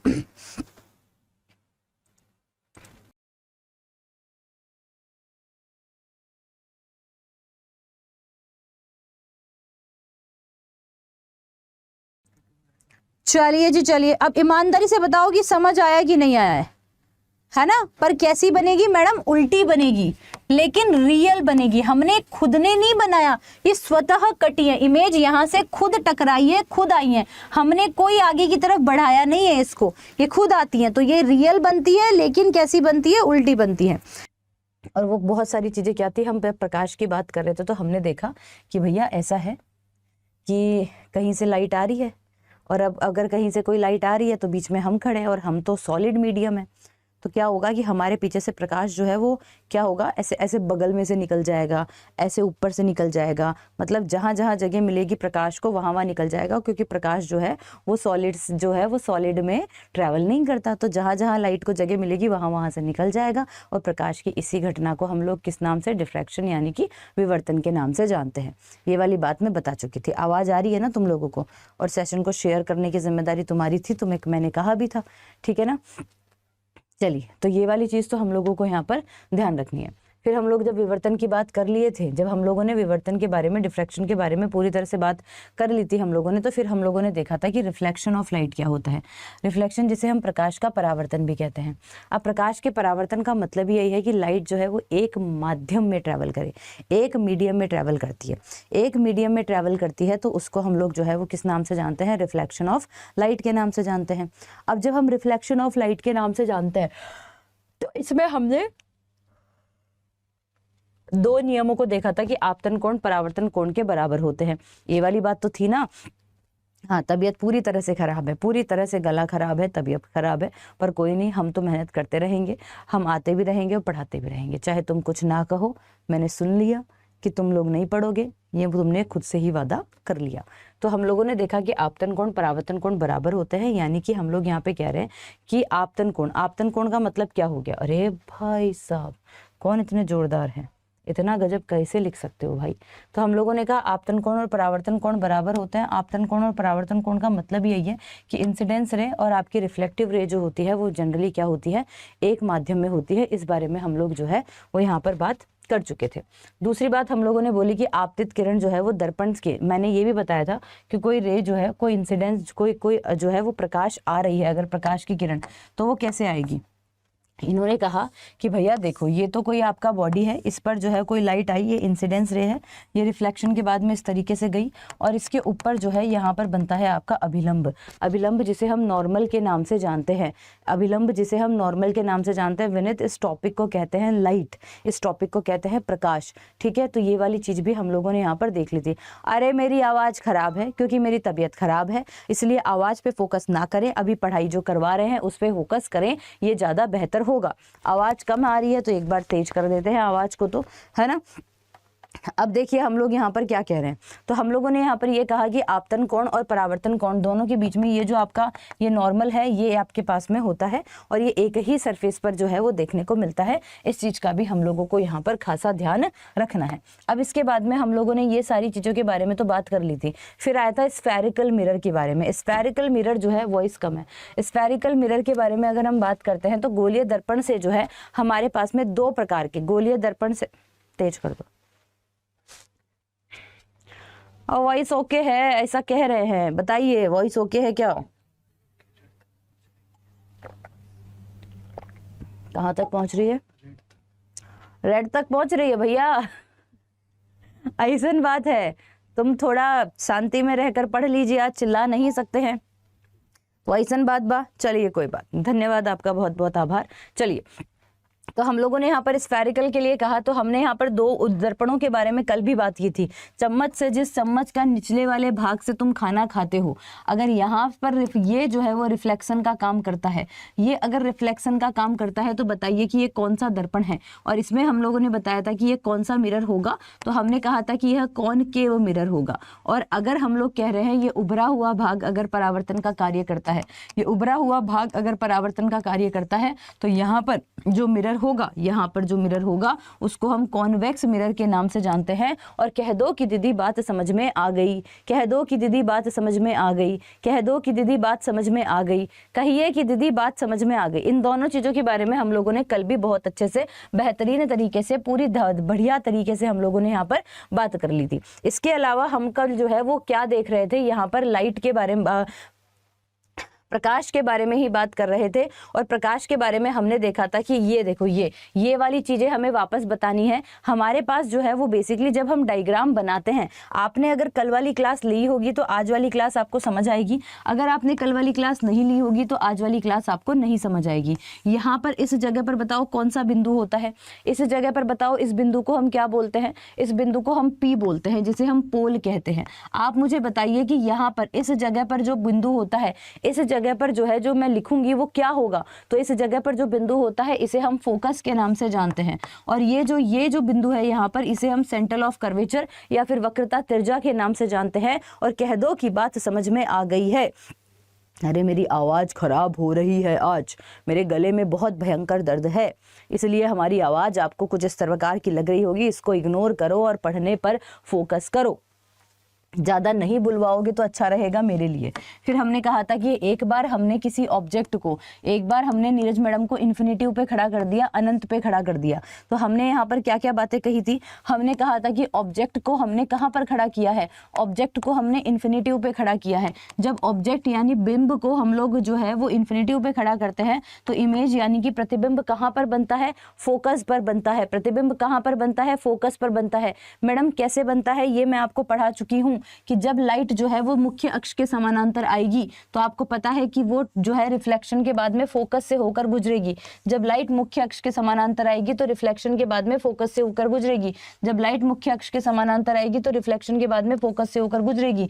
और इस तरीके से अगर फोकस से होकर गुजर रही है तो हम कह देंगे, और कह दो कि बात समझ में आ गई, कि मैडम यहाँ पर जो है वो क्रॉस कहाँ पर हो रहा है, फोकस पर। इमेज जो होगी, प्रतिबिंब का साइज कैसा बनेगा, जीरो, है ना, कैसा बनेगा, बिल्कुल जीरो साइज बनेगा, बिंदु रूपा बनेगा। कैसा बनेगा, बिंदु रूपी। और ये कैसा बनता है, हमेशा रियल बनता है और वर्चुअल उल्टा बनता है। कैसा रियल होगा, रियल को हिंदी में क्या कहते हैं यार, रियल को हिंदी में क्या कहते हैं, वास्तविक। हाँ, वास्तविक बनेगा और उल्टा बनेगा। कैसा बनेगा, उल्टा बनेगा। हमारे पास और भी एग्जाम्पल है। पहले सेशन को लाइक कर देना, जितने भी मित्रगण सखे संबंधी हैं फटाफट से सेशन को लाइक कर देंगे।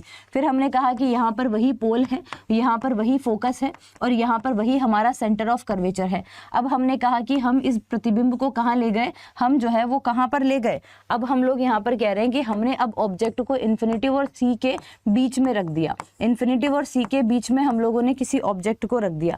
जब हम किसी ऑब्जेक्ट को इन्फिनिटिव और सेंटर ऑफ कर्वेचर के बीच में रख देते हैं, ये यहाँ कहीं पर कोई ऑब्जेक्ट रखा हुआ है, लाइट देखो मेन एक्सिस से होते हुए, फिर से समझना हम यहाँ पर क्या कहना चाह रहे हैं। लाइट जो है वो इस तरीके से मेन एक्सिस से होते हुए जो है वो रिफ्लेक्शन के बाद में कहाँ पर कटेगी, फोकस से होकर गुजरेगी। बोलो हाँ या ना, बोलो हाँ या ना कि हाँ दीदी फोकस से होकर ही गुजरेगी। फिर हमने ये कहा था कि बताओ कोई जो है प्रकाश की किरण फोकस से आने के बाद, बताओ कोई भी प्रकाश की किरण फोकस से आने के बाद में, बताओ प्रकाश की किरण फोकस से आने के बाद में कहाँ पर रिफ्लेक्ट होती है। कैसे भेजूँ इसको मैं, ये फोकस से होकर आई, ये फोकस से होकर आई, बताओ कैसे जाएगा। ये मैं कल भी पढ़ा चुकी थी। आप मेरे साथ साथ एक कॉपी पेन लेकर बैठना और जैसे जैसे ये रे डायग्राम मैं बना रही हूँ वैसा वैसा ही डायग्राम तुम भी बनाने की कोशिश करना। आज प्लीज ज्यादा नहीं बोल पाऊंगी, ना तेज बोल पाऊंगी। अब मेरा गला जवाब दे चुका है। तो अभी मुझे बता दो कि क्या होगा यहाँ पर। तो हम लोग यहाँ पर कह रहे हैं कि प्रकाश की किरण जो है वो मुख्य फोकस से गुजरने के बाद में अगर ये मुख्य अक्ष के समानांतर गुजरेगी और हमने अगर इसे मुख्य अक्ष के पैरेलल गुजारा तो आप देखो ये यहाँ पर कहीं पर कटा और यहाँ पर कहीं पर कोई इमेज बनेगा। तो कोई इमेज जो है जो बनेगा वो जनरली किस जगह पर बनेगा बेटा, इस जगह पर बनेगा, क्योंकि ये कटा भी इसी जगह पर है। आप देखो ऑब्जेक्ट का साइज इतना बड़ा था लेकिन इमेज का साइज कितना छोटा है। बोलो यस या नो, बोलो यस या नो, बोलो यस या नो। और बच्चे सारे लेट आए हो जो जिसका मैं क्या करूं। तो हमने कहा कि अगर इन्फिनिटी और सी के बीच में है तो हम कहेंगे फोकस और सी के बीच में इमेज बनेगी। फोकस और सी के बीच में इमेज बनेगी। कैसी बनेगी? छोटी बनेगी। कैसी बनेगी? छोटी इमेज बनेगी। और कैसी बनेगी? रियल बनेगी। दिख रही है रियल। और कैसी बनेगी? उल्टी। उल्टी कैसे बन रहा है ये डायग्राम जो है, ये इमेज उल्टी क्यों हो जा रही है? क्योंकि आप यहाँ पर देखो इसकी मुंडी यहाँ पर है, ये एक्स एक्सिस में है तो ये आप लोगों को वाई एक्सिस में दिख रहा होगा। तो इसलिए हमने कहा कि इस तरह से उल्टा बनेगा। अगला कॉन्सेप्ट बताओगे? अगला तुम मुझे बताओगे कि इस बार मैंने जो है वो ऑब्जेक्ट को कहाँ पर रख दिया। इस बार मैंने ऑब्जेक्ट को सेंटर ऑफ कर्वेचर पर रखा। इस बार मैंने ऑब्जेक्ट को सेंटर ऑफ कर्वेचर पर रखा। तो बताओ इमेज कहाँ पर बनेगी? हमें पता है कि मेन एक्सिस से पैरेलल होने वाली कोई भी लाइट जो है वो बेसिकली इस तरीके से फोकस से होकर गुजर जाती है। फिर हमने कहा कि फोकस से आने वाली कोई भी प्रकाश की किरण जो है वो कहाँ पर होकर गुजरेगी? फोकस से आने वाली कोई भी प्रकाश की किरण है जो कहां से गुजरेगी? यहां से गुजरेगी। और ये देखो ये दिख रहा है तुमको, यहां पर कटा, यानी कि बिल्कुल सी पर कटा। तो हमने कहा कि ऑब्जेक्ट कहां पर है? सी पर है। इमेज कहां पर है? हमें दिख रही है सी पर है। साइज देखो कैसा बन रहा है? सेम साइज बन रहा है। बोलो बन रहा है कि नहीं बन रहा? रियल है, बिल्कुल है। और कैसा है? उल्टा है। कह दो कि बात समझ में आ गई। आपसे पूछे कि वास्तविक प्रतिबिंब जो है यानी रियल इमेज कहाँ पर बनती है तो आप क्या कहोगे? रियल इमेज कहाँ पर बनती है तो आप क्या कहोगे? यहाँ पर 600 बच्चे लाइव हैं लेकिन लाइक जो है वो 300 बच्चों ने भी नहीं किया है। जिसको नींद आ रही है वो सो जाओ, जिसको नींद आ रही है वो सो जाओ और चले जाओ। क्योंकि जिंदगी में एक चीज का ध्यान रखना, जो सोवत है वो खोवत है, जो जागत है वो पावत है। जब जब अच्छे कार्य करने के वक्त अगर आपको नींद आ रही है, आप समझ लीजिए कि आपके जीवन के आसपास की जितनी भी नकारात्मक शक्तियां हैं, जितनी भी नेगेटिव जितनी भी एनर्जी है वो सब आपको आपके लक्ष्य से दूर भेजने की कोशिश कर रही है। नींद तभी आती है, इस चीज का ध्यान रखना। अब या तो आप जीत जाओ नींद से या फिर आप नींद को जिता दो और अपने जीवन को गर्त में डाल दो। तो चॉइस इज योर्स। तो ये वाली चीज हम लोगों को यहाँ पर ध्यान रखनी है। तो हम लोगों ने क्या क्या कहा भाई? हम लोगों ने कहा कि भैया हमने सी पर इमेज रखा, सी पर ऑब्जेक्ट रखा, सी पर ही जो है वो इमेज बनी है ना। और आपने देखा कि सेम साइज बनी। आपने देखा कि कैसी बनी है? सेम साइज बनी है, रियल बनी है और उल्टी बनी है। बोलो हाँ कि ना? अरे बोलो हाँ कि ना? कह दो कि हाँ कि ना। बोलो फटाफट से। हरे कृष्णा। अब अगला इमेज बनाए, अब अगला ऑब्जेक्ट बनाए, अब अगला जो है वो देखते हैं कि क्या यहाँ पर होगा। अब हम अगले की बात करते हैं। अगली हम जब बात करते हैं तो यहाँ पर देखो ये आपका कोई प्रतिबिंब है, यहाँ पर आपका कोई जो है वो पोल है, यहाँ पर आपका कोई फोकस है और यहाँ पर आपका कोई सेंटर ऑफ कर्वेचर है। इतनी बार अब सेंटर ऑफ कर्वेचर पे तो हमने रख लिया। इस बार हम लोग जो इमेज रखेंगे वो रखेंगे सेंटर ऑफ कर्वेचर और फोकस के बीच में। इस बार हम जो इमेज रखेंगे वो सेंटर ऑफ कर्वेचर और फोकस के बीच में रखेंगे। रजनीश जी प्रणाम। पर guys please share the session, please like करो सेशन को। चैनल सब्सक्राइब अगर नहीं किया है तो करो, बेल आइकन पे क्लिक नहीं किया है तो करो। फिर कैसे मतलब, क्या मतलब अगर तुम्हें डेली नोटिफिकेशन ही नहीं आएगा तो? समझे हो? आगे देखिए क्या यहाँ पर कहा जा रहा है। तो हम लोगों ने यहाँ पर क्या कहा कि अब हमने ऑब्जेक्ट को कहाँ रखा? सेंटर ऑफ कर्वेचर और फोकस के बीच में। अब मेरे कहने से जितने आज तक तुमने, अभी भी तो हमने डायग्राम बनाया ना, देखो अब क्या होगा। अब इमेज कहाँ बनेगी? हमने कहा कि ये लाइट जो है वो मेन एक्सिस के पैरेलल आई, जो हर बार आती है, और कहाँ से होकर गुजर गई? तो आपने कहा कि मेन एक्सिस से आने के बाद में फोकस से होकर गुजर गई। ठीक साहब। फिर आपसे बोला जाएगा कि जो फोकस से अगर कोई लाइट आ रही है, आपसे बोला जाएगा जाएगा, फोकस से अगर कोई लाइट आ रही है तो वो रिफ्लेक्शन के बाद में जो है वो कहाँ से होकर गुजरेगी, तो आपको दिख रहा है कि वो मेन एक्सिस से होकर गुजर गई, मुख्य अक्ष से होकर गुजर गई। लेकिन ये लाइट कहाँ पर कट रही है, ये लाइट यहाँ पर कट रही है, ये लाइट कहाँ पर कट रही है, यहाँ पर कट रही है। तो आप जब देखोगे तो इमेज कहाँ पर बन रही है, ये भाई साहब क्या थे, ऑब्जेक्ट, ये भाई साहब क्या थे दीदी, ऑब्जेक्ट थे, ये भाई साहब क्या थे, ऑब्जेक्ट। तो ये ऑब्जेक्ट का साइज देखो तुम लोग हैं, और ये भाई साहब क्या है, इमेज है, ये भाई साहब क्या है, इमेज है। आप देख पा रहे हो कि ऑब्जेक्ट का साइज इतना है, लेकिन इमेज जो है वो ऑब्जेक्ट के साइज से बड़ी है कि छोटी है। देखो जो टिक कर बैठेगा वो उसे समझ में आएगा, जो नहीं समझ पाना चाहता वो भगले भाई, फिर कुछ नहीं हो सकता। और आज मैंने जैसा कि आपको कहा था, अगर इस सेशन में बच्चे नहीं जुड़ते हैं, मेरे हाथ में कुछ नहीं है, मैं फिर क्वेश्चन ही कराऊंगी। मैंने तुम्हारे लिए न जाने किस किस से लड़ाइयाँ की, मैंने तुम्हारे लिए न जाने किस किस को कहा कि नहीं मैं ये थियरी ही पढ़ाऊंगी, मैं क्वेश्चन पढ़ा सकती थी, तुम्हारे लिए मैंने लड़ाई लड़ी, लेकिन मुझे लगता है कि मैं अब इस लड़ाई को हार जाऊंगी, है ना, क्योंकि बच्चे जब नहीं आते, भाई मेरी भी बहुत रेस्ट्रिक्शंस है मेरी जिंदगी में भी, है ना, पर क्या कर सकती हूँ। आगे देखिए क्या यहाँ पर कहा जा रहा है। तो हमने यहाँ पर देखा कि हमारा जो ऑब्जेक्ट है वो कहाँ पर था। अब तुम लोग लिखोगे कि ऑब्जेक्ट जो है वो कहाँ पर था, सेंटर ऑफ कर्वेचर और फोकस के बीच। बोलो हाँ कि ना, बोलो हाँ कि ना।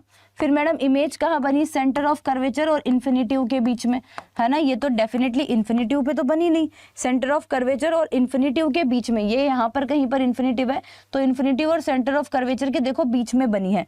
ठीक साहब। अब इसके बाद में आपसे बोला कि भाई कैसा है, साइज जो है वो ऑब्जेक्ट के साइज यानी वस्तु के साइज से बड़ा है, ऑब्जेक्ट से बड़ा जो है वो इसका साइज बना है, रियल बना है और उल्टा तो बना ही बना है। और कह दो कि दीदी बात समझ में आ गई, और कह दो कि दीदी बात समझ में आ गई, कह दो कि दीदी बात समझ में आ गई। देखो मैं चिल्ला तो आज सकती नहीं हूँ, बोलो बोलो फटाफट से कि कह दो कि दीदी बात समझ में आ गई, जल्दी से बताओ। तो हम लोगों ने यहाँ पर क्या कहा, ऑब्जेक्ट से बड़ा बनेगा बेटा, है ना, और कैसा बनेगा, उल्टा तो होगा ही लेकिन रियल होगा। अब आपसे एक बढ़िया चीज बताऊं, देखो तुम नोटिस करो, जब ऑब्जेक्ट इन्फिनिटी और सी के बीच में था, जब ऑब्जेक्ट इन्फिनिटी और सी के बीच में था तो इमेज कहाँ बन रही थी, फोकस और सी के बीच में। अब उल्टा हो गया, अब ऑब्जेक्ट कहाँ है, सी और एफ के बीच में, तो इमेज कहाँ बन रही है, सेंटर ऑफ कर्वेचर और इन्फिनिटिव के बीच में। और कह दो कि बात समझ में आ गई, कह दो फटाफट से, बोलो बोलो फटाफट से, जल्दी जल्दी बता दो। मानव की हड्डियों के सारे नाम पढ़ाए हैं मैंने, चंपू जी वाले शॉर्ट्स नहीं देखे क्या तुमने, एक एक चीजें हम लोगों ने पढ़ी। यानी कि दीदी इसमें तो उल्टा सुल्टा होता है, रिवर्सिबल होता है, हाँ होता है, ऐसे ही होता है। अरे अच्छा, आप नोटिस करो, पहले जब बहुत इन्फिनिटिव पे कोई ऑब्जेक्ट रखा हुआ था तो साइज बिल्कुल 0 था, फिर उसके बाद में जब थोड़ा और पास आया तो साइज थोड़ा सा बड़ा हो गया। फिर हमने कहा कि जब सेंटर ऑफ कर्वेचर पर आया तो अब साइज सेम साइज हो गया ऑब्जेक्ट से। लेकिन अब जैसे ही और ऑब्जेक्ट जब जैसे ही मिरर के पास जाने जा रहा है, यानी कि सेंटर ऑफ कर्वेचर और एफ के बीच में जा रहा है, तो हमने देखा कि ऑब्जेक्ट का साइज ना बड़ा हो गया है।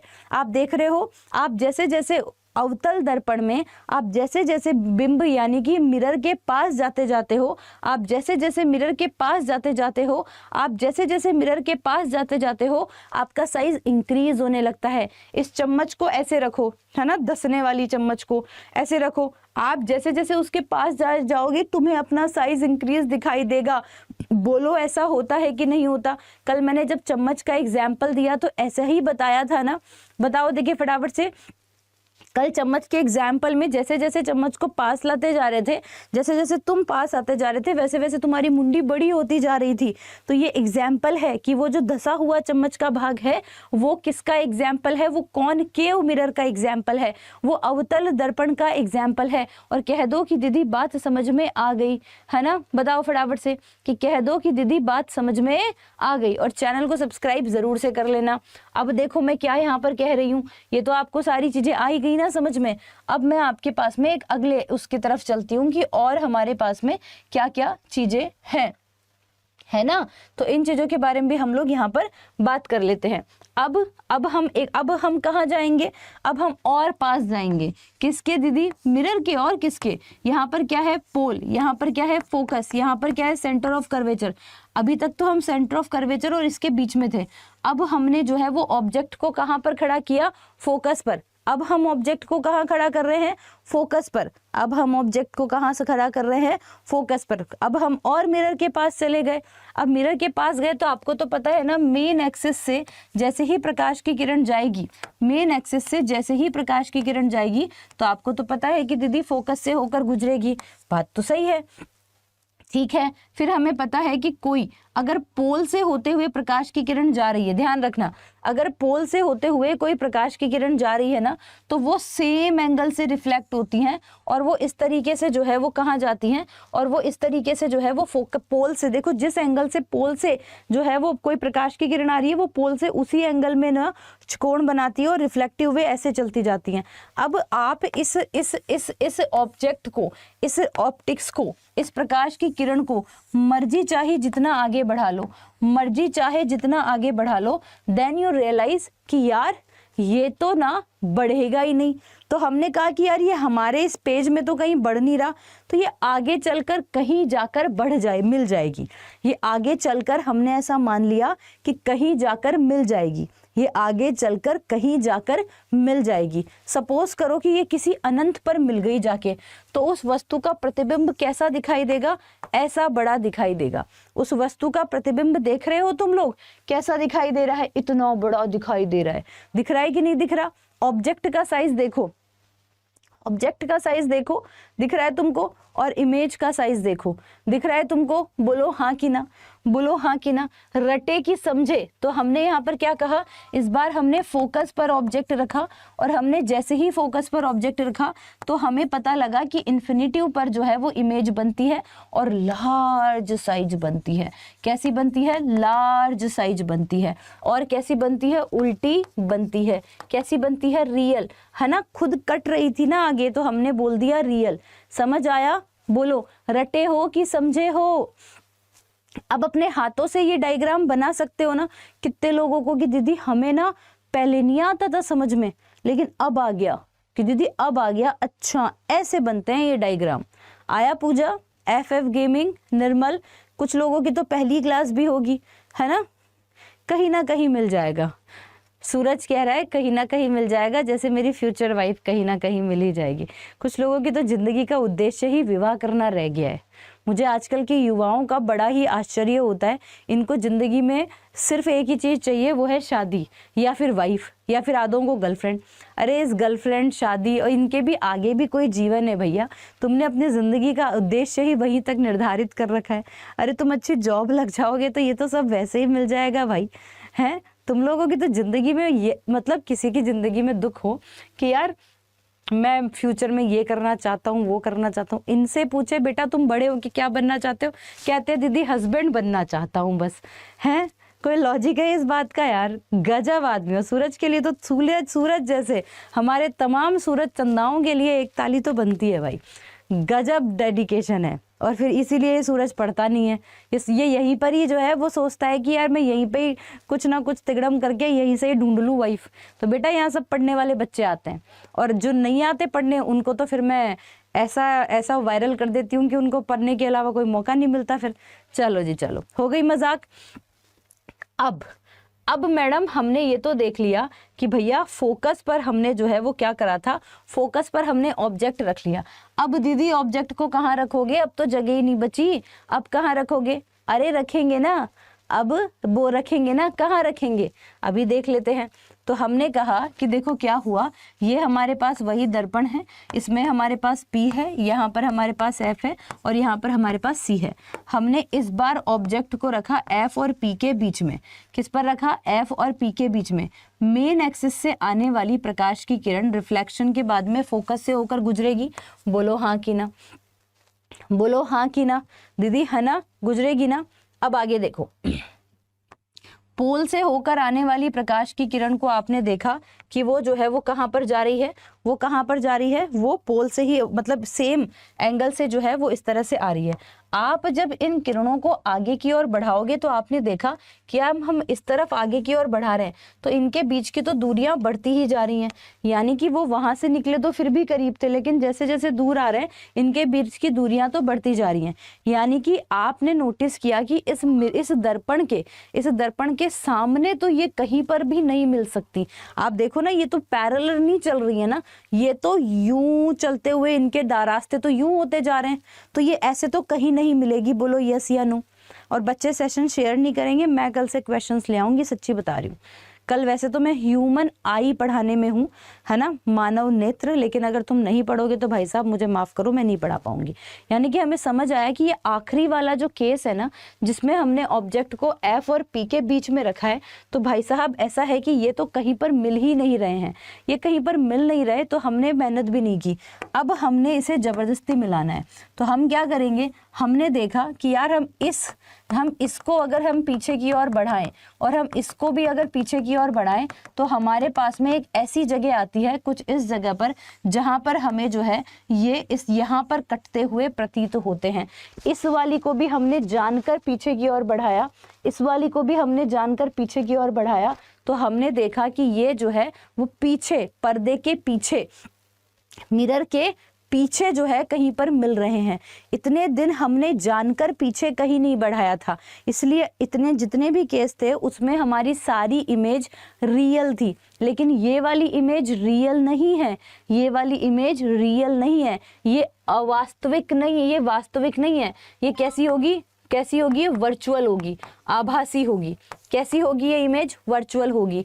ऑब्जेक्ट के साइज से देखो, देखिए कैसी है, ऑब्जेक्ट से तो बड़ी इमेज होगी, लेकिन ये वर्चुअल होगी, और ये आपको दिख रही है सीधी होगी, इरेक्ट होगी। ये कैसी होगी बेटा, सीधी होगी। अब तक की सारी इमेजेस उल्टी थी, अब तक की सारी इमेजेस उल्टी थी, लेकिन ये इमेज कैसी है, ऑब्जेक्ट से बड़ी है, वर्चुअल है और सीधी है।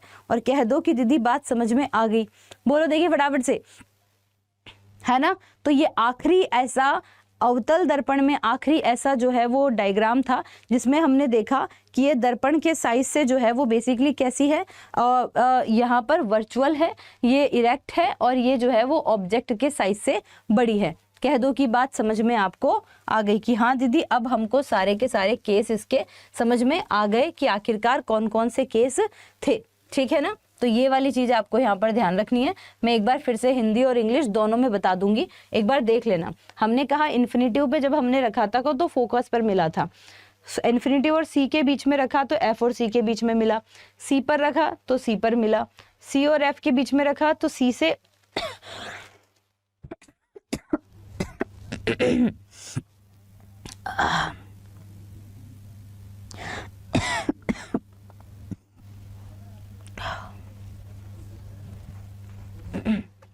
हमने कहा कि सी और एफ के बीच में रखा तो इन्फिनिटी और सी के पास में मिला, है ना। और आप यहाँ पर नोटिस करो, हमने क्या बोला, पहले छोटा था, फिर और छोटा, फिर सेम साइज हुआ, फिर बड़ा हुआ, फिर और बड़ा हो गया, और फिर तो भयंकर बड़ा हो गया। तो ये वाली चीज आप लोगों को यहाँ पर जो है वो ध्यान रखनी है। इसी तरीके से हमारे पास में और भी काफी सारी चीजें आती हैं। ये जितने डायग्राम आपको यहाँ पर दिखाई दे रहे हैं, ये सारे के सारे डायग्राम जो है वो बेसिकली अब तक तो हमने किसके अंदर पढ़े थे, ये डायग्राम हमने केव के अंदर पढ़े, लेकिन अब मैं बात करती हूँ कॉन्वेक्स की। अब मैं किसकी बात करूंगी, कॉन्वेक्स की। तो कॉन्वेक्स में भी हम लोग एक बार यहाँ पर देख लेते हैं। कॉन्वेक्स की तो ज्यादा दिमाग लगाना ही नहीं अपनों को। कॉन्वेक्स के अंदर तो सिर्फ 2 ही केस बन जाते हैं अपने पास में, जिसके अंदर हमें पता लगता है। चलिए, इतनी बात समझ में आ गई क्या, इतनी बात तो समझ में आ गई ना सब लोगों को, है ना। हर्षित पढ़ेगा कि यही करता रहेगा बेटा जीवन भर, है। अच्छा, अभी देखिए कि अवतल दर्पण का यूज कहाँ कहाँ है। आपने देखा ना कि हम जैसे जैसे पास में लेकर जाते हैं वैसे वैसे जो है वो हमारा जो कॉनकेव है उसके अंदर इसके यूज एक बार पढ़ो, इसके यूज पढ़ लो। तुम्हें दिखाई दे रहा है क्या,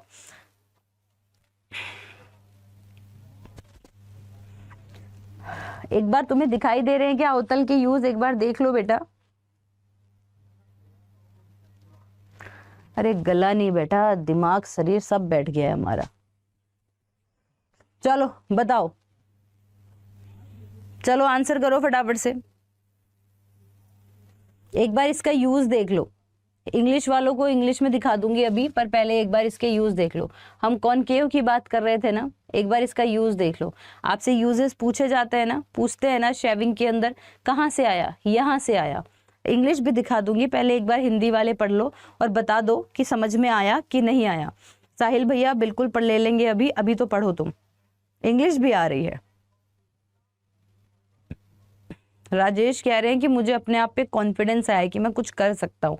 अरे भैया पहले साइंस पढ़ना सीख लो, आ जाएगा, आएगा। मैंने कहा था ना कि ऐसा पढ़ाएंगे कि हर एक आर्ट्स वाला बच्चा भी कह दे कि दीदी समझ में आ रहा है, दीदी अब मुझे आ रहा है। एक बार में इंग्लिश भी पहले पढ़ लेते हैं। हमें यहाँ पर बोला जा रहा है अवतल दर्पण का उपयोग सामान्यतः टॉर्च, क्योंकि इसने क्या किया, ये एक जगह ऐसे ऐसे केंद्रित करता है। टॉर्च किसी के मुंह पे मारो तो सारी लाइट मुंह पे जाती है। आपने देखा ये लाइट को एक जगह इकट्ठी कर दे रहा है, ना कि फैला दे रहा है। अगर ये फैला देता लाइट को, आज बच्चे 700 क्रॉस ही नहीं कर रहे हैं यार, अगर ये फैला देता लाइट को तो हमें दिखती नहीं ना कोई ऑब्जेक्ट। तो हमें सर्च लाइट में किसी के मुंह पे मारनी है ना लाइट, तो हमें एक ऐसे दर्पण का यूज करना पड़ेगा, है ना।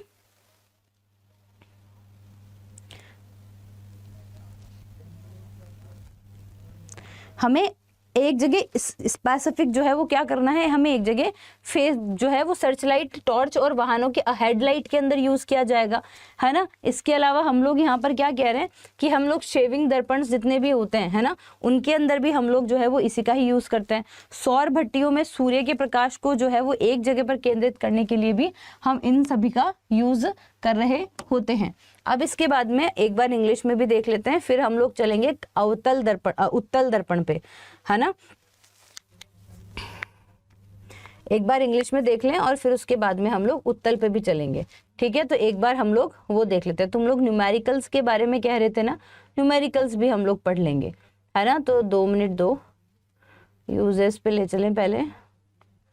रिफ्लेक्शन इस लेंस आ गया ना, लेंस तो पढ़ना ही नहीं है ना अभी।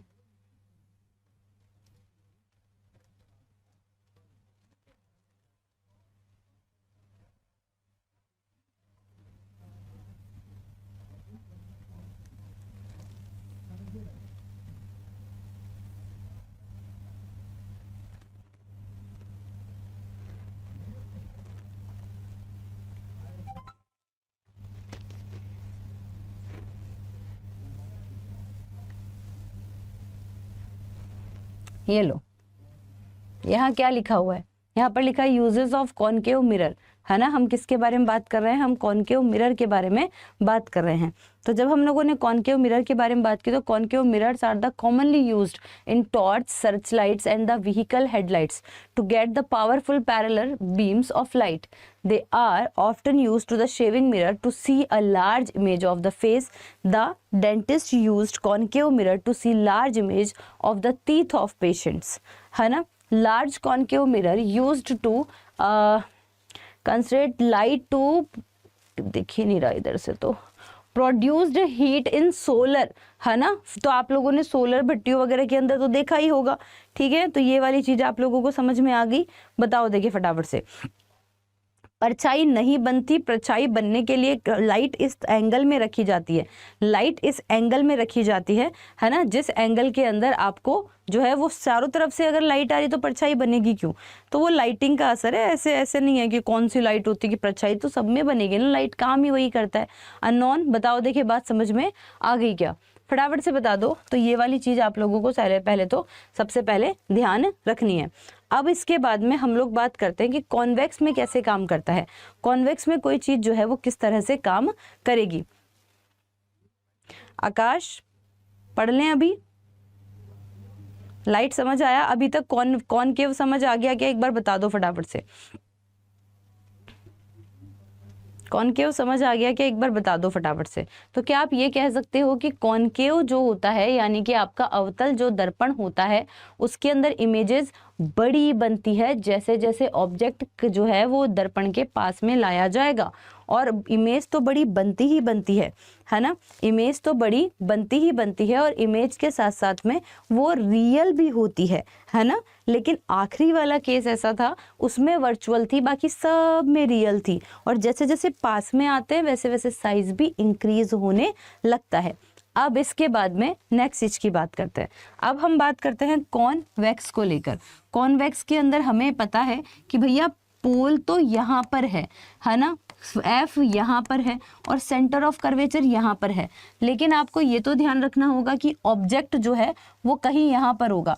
अब हमें नहीं पता कि ये ऑब्जेक्ट किस जगह पर रखा हुआ है, क्योंकि फोकस यहाँ पे था, सेंटर ऑफ कर्वेचर यहाँ था, जबकि ये जो कॉन्वेक्स है ना, ये जो कॉन्वेक्स है यानी कि उत्तल जो है, उत्तल के अंदर यहाँ नहीं पता कि फोकस है कि नहीं है, यहाँ पर क्या है हमें नहीं पता। यहाँ पर हम सिर्फ एक केस देते हैं इसके अंदर बाकियों की जैसे केस नहीं आते। उसके अंदर तो सेंटर ऑफ कर्वेचर जो है, ऐसा नहीं है आकाश कि मैंने कभी केमिस्ट्री नहीं पढ़ाई, मैंने केमिस्ट्री भी पढ़ाई है। बहुत सारे बच्चे यहाँ पर है, पूछो इनसे। ये क्लास की स्टार्टिंग, थियोरी की स्टार्टिंग ही केमिस्ट्री से की थी। कितने बच्चों ने मुझसे थियोरी पढ़ी है केमिस्ट्री की? अगर किसी को ऐसा लगता है कि दीदी सिर्फ बायो पढ़ाती है, तो नहीं, मैं फिजिक्स और केमिस्ट्री भी पढ़ाती हूँ। किसी को ऐसा लगता है कि दीदी सिर्फ फिजिक्स पढ़ाती है, तो नहीं, मैं केमिस्ट्री और बायो भी पढ़ाती हूँ। और किसी को ऐसा लगता है कि दीदी केमिस्ट्री ही पढ़ाती हैं, तो नहीं, मैं बायो और फिजिक्स भी पढ़ाती हूँ। समझ आया कि नहीं? तो ऐसा नहीं है, मैंने पढ़ाया हुआ है, मैंने तीनों सब्जेक्ट पढ़ाए हैं, यही क्लास में पढ़ाया है और बहुत बच्चों ने पढ़ा भी है। अब हमने कहा कि दीदी फोकस यहाँ है, तो हमें नहीं पता कि ये ऑब्जेक्ट कहाँ रखा हुआ है, तो इसके इतने केस नहीं होंगे जितने वहाँ थे कि पहले इन्फिनिटिव पे रख लिया, फिर इन्फिनिटिव और सी के बीच में रख लिया, फिर सी के बीच में, फिर सी और एफ के बीच में, फिर एफ के बीच में, और फिर एफ और पी के बीच में। तो यहाँ इतने केस नहीं आएंगे। अब हमें तो पता ही है कि भाई क्या होता है कि इस कॉन्वेक्स की खासियत है कि ये चीज़ों को एक जगह इकट्ठा नहीं करता। ये जैसे ही आएगा, तो आपको तो पता ही है कि फोकस यहाँ पर है ना, तो ये इसको यूं फैला देगा। ये इसको कैसे फैला देगा? फैला देगा, ये फैला देगा पर फोकस के पैरेलल फैलाएगा, ठीक है। और आपको तो ये भी पता है कि पी से अगर कोई प्रकाश आता है, ये तो तुमको पता है ना कि भाई पी से अगर कोई प्रकाश आता है तो सीधा कहाँ निकल जाएगा? यहीं पर ही निकल जाएगा। अब आप इसको भी ना आगे बढ़ाओ। जब आप इसको आगे बढ़ाओगे तो आपको दिख रहा है कि कोई इमेज यहाँ पर बन रही है, कोई इमेज जो है वो कहाँ पर बन रही है? यहाँ पर बन रही है, यहाँ पर बन रही है ना, कटी ना, इस ये तो यहाँ से निकल गया, लेकिन जब हमने इसको पीछे बढ़ाया तो ये इमेज यहाँ पर कटी। तो इसके पास में एक ही केस आएगा कि आप जब भी ऑब्जेक्ट को कहीं पर भी रखते हो तो वो हमेशा जो है वो फोकस के पहले बन जाता है। दिख रहा है ना तुमको फोकस के पहले बना हुआ? दिख रहा है ना तुमको फोकस के पहले बना हुआ? तो बस यही इमेज एक यहाँ पर रहेगी। इसके अंदर हम लोगों ने क्या देखा? इसमें हमने देखा कि इमेज देखो, ऑब्जेक्ट कहाँ था? ऑब्जेक्ट इतना बड़ा है ना। तो आपने देखा कि ऑब्जेक्ट जो है वो पोल के कहीं पर भी हो, इमेज हमेशा जो है वो इसके पास में बनेगा। और आपने देखा छोटा साइज बनेगा। देखो कितना छोटा साइज बन रहा है, दिख रहा है कि नहीं दिख रहा? सीधा बन रहा है, सीधा बन रहा है, रियल नहीं बन रहा। हमने पीछे मिलाया है तो हम कहेंगे वर्चुअल बन रहा है, हम कहेंगे आभासी बन रहा है, लेकिन हम कहेंगे सीधा बन रहा है। क्या बन रहा है? सीधा। देखो इसकी मुंडी भी इधर है, इसकी मुंडी भी इधर है। आप लोगों ने साइड व्यू मिरर देखे हैं? गाड़ियों के साइड वाले जो शीशे होते हैं वो देखे हैं क्या? बताओ फटाफट से। आपने गाड़ियों के साइड वाले शीशे देखे हैं कि नहीं देखे? पहले मैसेज करो। तो आपने जब गाड़ियों के साइड वाले शीशे देखे, बड़े बड़े ट्रक आपको छोटे छोटे से शीशे के अंदर दिखाई दे जाते हैं। बड़ा सारा हाईवे जिसके अंदर 10 गाड़ियां चल रही हैं, आपको 10 की 10 गाड़ियां जो है उस इतने से शीशे के अंदर दिखाई दे जाती हैं। यानी कि ये क्या करता है? ये इस इमेज को ना छोटी कर देता है, सीधी इमेज बनाता है ना। एग्जामिनर पूछेगा कि वो कौन सा मिरर है जिसके अंदर इमेज छोटी बनती है, जो मिरर फैला देता है। तो देखो इसने फैलाया ही तो रिफ्लेक्शन के बाद में, ये तो हमने पीछे मिलाया तब जाकर हमें दिख रहा है कि हाँ इमेज वर्चुअल बनती है ना। बोलो देखिए फटाफट से।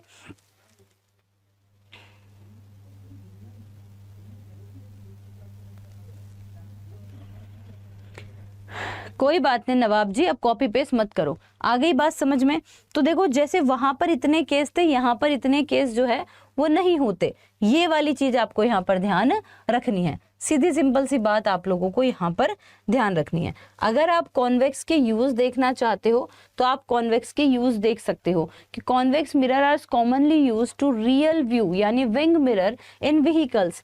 These mirror are fitted on side the vehicles and blink and the drive to see the traffic behind to facilitate safe driving.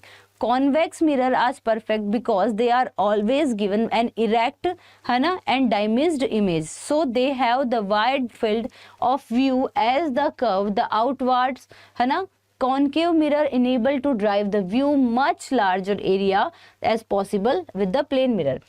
अब हिंदी वालों को का नहीं समझ में आया होगा तो कोई बात नहीं, यहाँ लिखा हुआ तो है कि अवतल दर्पण के प्रतिबिंब तो हमने देख ली यूजेज एक बार हम लोग देख लेते हैं उत्तल दर्पण के, तो पढ़ लो इसको एक बार। वही बात है जो मैंने कहा कि सामान्यतः वाहनों के साइड व्यू दर्पणों के रूप में किया जाता है, सुरक्षित ड्राइविंग के रूप में किया जाता है ना। अब तुम लोग बड़े बड़े मॉल में गए होंगे guys, it's my humble request to all of you guys, please share the session, like our session है ना। इतने कम बच्चों में मैं क्वेश्चंस ही पढ़ा पाऊंगी। आप मेरी विडंबना को, मेरी परिस्थिति को, मेरी परेशानियों को जो है वो प्लीज़ ध्यान रखिए। अगर आपको सच में क्लासेस इंपॉर्टेंट लगती है आप आइए। अगर आपको सच में लगता है कि दीदी मेहनत कर रही है, दीदी तुम्हारे लिए ही मेहनत कर रही है, मुझे पता है अभी मेरी वास्तविकता कि मैं कैसे यहाँ पे खड़े होके पढ़ा रही हूँ, मुझे ही पता है, मेरी ही आत्मा जान रही है अभी है ना। पर मैं अगर यहाँ खड़ी हूँ तो उन बच्चों के लिए जो डेली आते हैं यहाँ पे, उन प्यारे भाई बहनों के लिए जो इनको लग रहा है कि हाँ दीदी हम जब इस क्लास को रेगुलर देखे ना तो हमें अच्छा लगा, हमें समझ में आई। जब आर्ट्स वाले कॉमर्स वाले बच्चे ये कहते हैं ना कि दीदी इतने साल लाइट नहीं समझ में आया था, आज समझ में आ गया कि ये डायग्राम कैसे बनते हैं, दीदी आज मेरे को लाइट समझ आ गया, मैं पढ़ा सकता हूँ या पढ़ा सकती हूँ है ना। तो ये थोड़ी सी इम्पोर्टेंस है। जो 4 महीने पहले मैं उस कर्ण बैच में ये वादा कर रही थी कि बैच के नाम आएंगे और बदल जाएंगे, लेकिन तुम्हारी दीदी यहीं खड़ी होकर तुम्हें समझा रही होगी कि यार पढ़ना कैसे है, यार साइंस का डर मुझे ख़त्म करना है इन बच्चों के दिमाग से। 4 महीने बाद मेरी मेहनत रंग लाई है कि नहीं लाई है मुझे नहीं पता, पर ये जो बच्चे जो कहते हैं कि नहीं दीदी साइंस इतनी मुश्किल भी नहीं है जितनी हम सोच रहे थे, जब ये बच्चे कहते हैं कि दीदी तरीके से पढ़ी जाए तो साइंस भी बेसिक ही है, लेकिन हम समझना नहीं चाहते थे है ना। अगर आप में से मैं कुछ बच्चों की भी इस मानसिकता को बदल पाई कि साइंस इतनी मुश्किल है नहीं जितनी हमने कर रखी थी, तो मुझे लगेगा कि मैं जीती हूँ है ना। ऐसा नहीं है कि अगर इस बैच में नहीं पढ़ाऊंगी मैं एनसीईआरटी तो मैं किसी ना किसी रूप में एनसीईआरटी तुम्हारे लिए ले आऊंगी।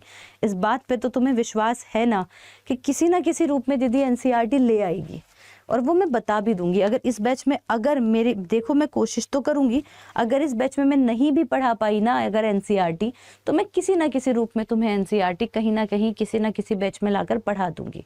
सो डोंट वरी, निश्चिंत रहना है ना। बस इतनी सी बात है, अपनी दीदी पर विश्वास रखना और डेली आना ज़रूर है ना। इतनी सी चीज़ आपको ध्यान रखना है। इंस्टा पर फॉलो किया है, सॉरी मैं देख लूँगी अभी, अगर आपने मुझे इंस्टाग्राम पर फॉलो किया है तो हमने यहाँ पर अवतल दर्पणों तो पढ़ लिया। अब पता है दर्पण जैसा ही होता है क्या, दर्पण जैसा ही। अच्छा एक और ये भी चीज देख लो, हमने यहाँ पर क्या कहा, दर्पण सूत्र है ना। दर्पण सूत्र या हम जो है वो किसे कहते हैं, इसको हमारे दर्पण के लिए आपके पास में फॉर्मूला आता है 1/v + 1/u = 1/f। 1/v क्या है, v है इमेज है ना, द डिस्टेंस ऑफ इमेज, जो कि आपके मिरर से कितनी दूर तो इमेज बनी है। u यहाँ पर क्या है, ऑब्जेक्ट का डिस्टेंस है ना, ऑब्जेक्ट का डिस्टेंस। और f यहाँ पर है फोकस, f यहाँ पर है फोकस, ठीक है। हाँ ये बात तो सही है कि YouTube पे मत ही पढ़ाइए, ये लोग फोकस नहीं करते, नहीं, पर जो बच्चे पढ़ते हैं उनके लिए तो मैं जरूर मेहनत करूँगी। 20 बच्चा भी पढ़कर अगर इधर सिलेक्शन ले रहा है ना तो बहुत बड़ी बात है, ठीक है। मॉर्निंग में क्लास होती है क्वेश्चंस की, तो उस क्लास में भी आप लोगों को आना है। तो आपके पास पूछा जाएगा कि दर्पण सूत्र क्या है, मिरर फॉर्मूला क्या होता है, तो 1/u + 1/v = 1/f। 1/v + 1/u = 1/f। 1/v + 1/u = 1/f, ठीक है, समझ आ गया। अब मैं तुम्हें कुछ और चीज के बारे में बता रही हूँ, उसके बारे में हम लोग यहाँ पर ध्यान रखेंगे।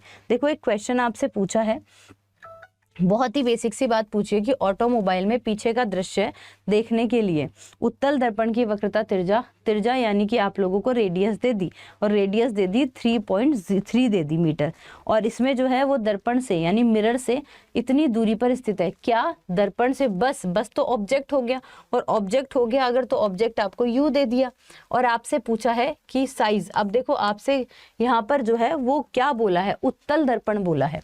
उत्तल दर्पण में आपको पता है ना कि साइज कैसा बनता है? उत्तल दर्पण में तुमको पता है ना कि साइज कैसा बनता है? पहले तो ये बताओ, बोलो हाँ या ना। सबको पता है कि उत्तल दर्पण के अंदर साइज हमेशा छोटा होगा। बोलो होगा कि नहीं होगा? उत्तल दर्पण में हमें पता है कि साइज हमेशा छोटा होता है। हमें ये भी पता है कि साइज जो है वो इमेज जो है वो वर्चुअल बनती है और सीधी बनती है। और आपको v निकालना है, आप v निकाल सकते हो। v कैसे ही निकालना है? 1/v equals to 1/f minus u कर दो। f आपको दे ही रखा है, u आपको दे ही रखा है, थोड़ा जोड़ बाकी गुणा भाग करना है और आपके पास में v आंसर आ जाएगा।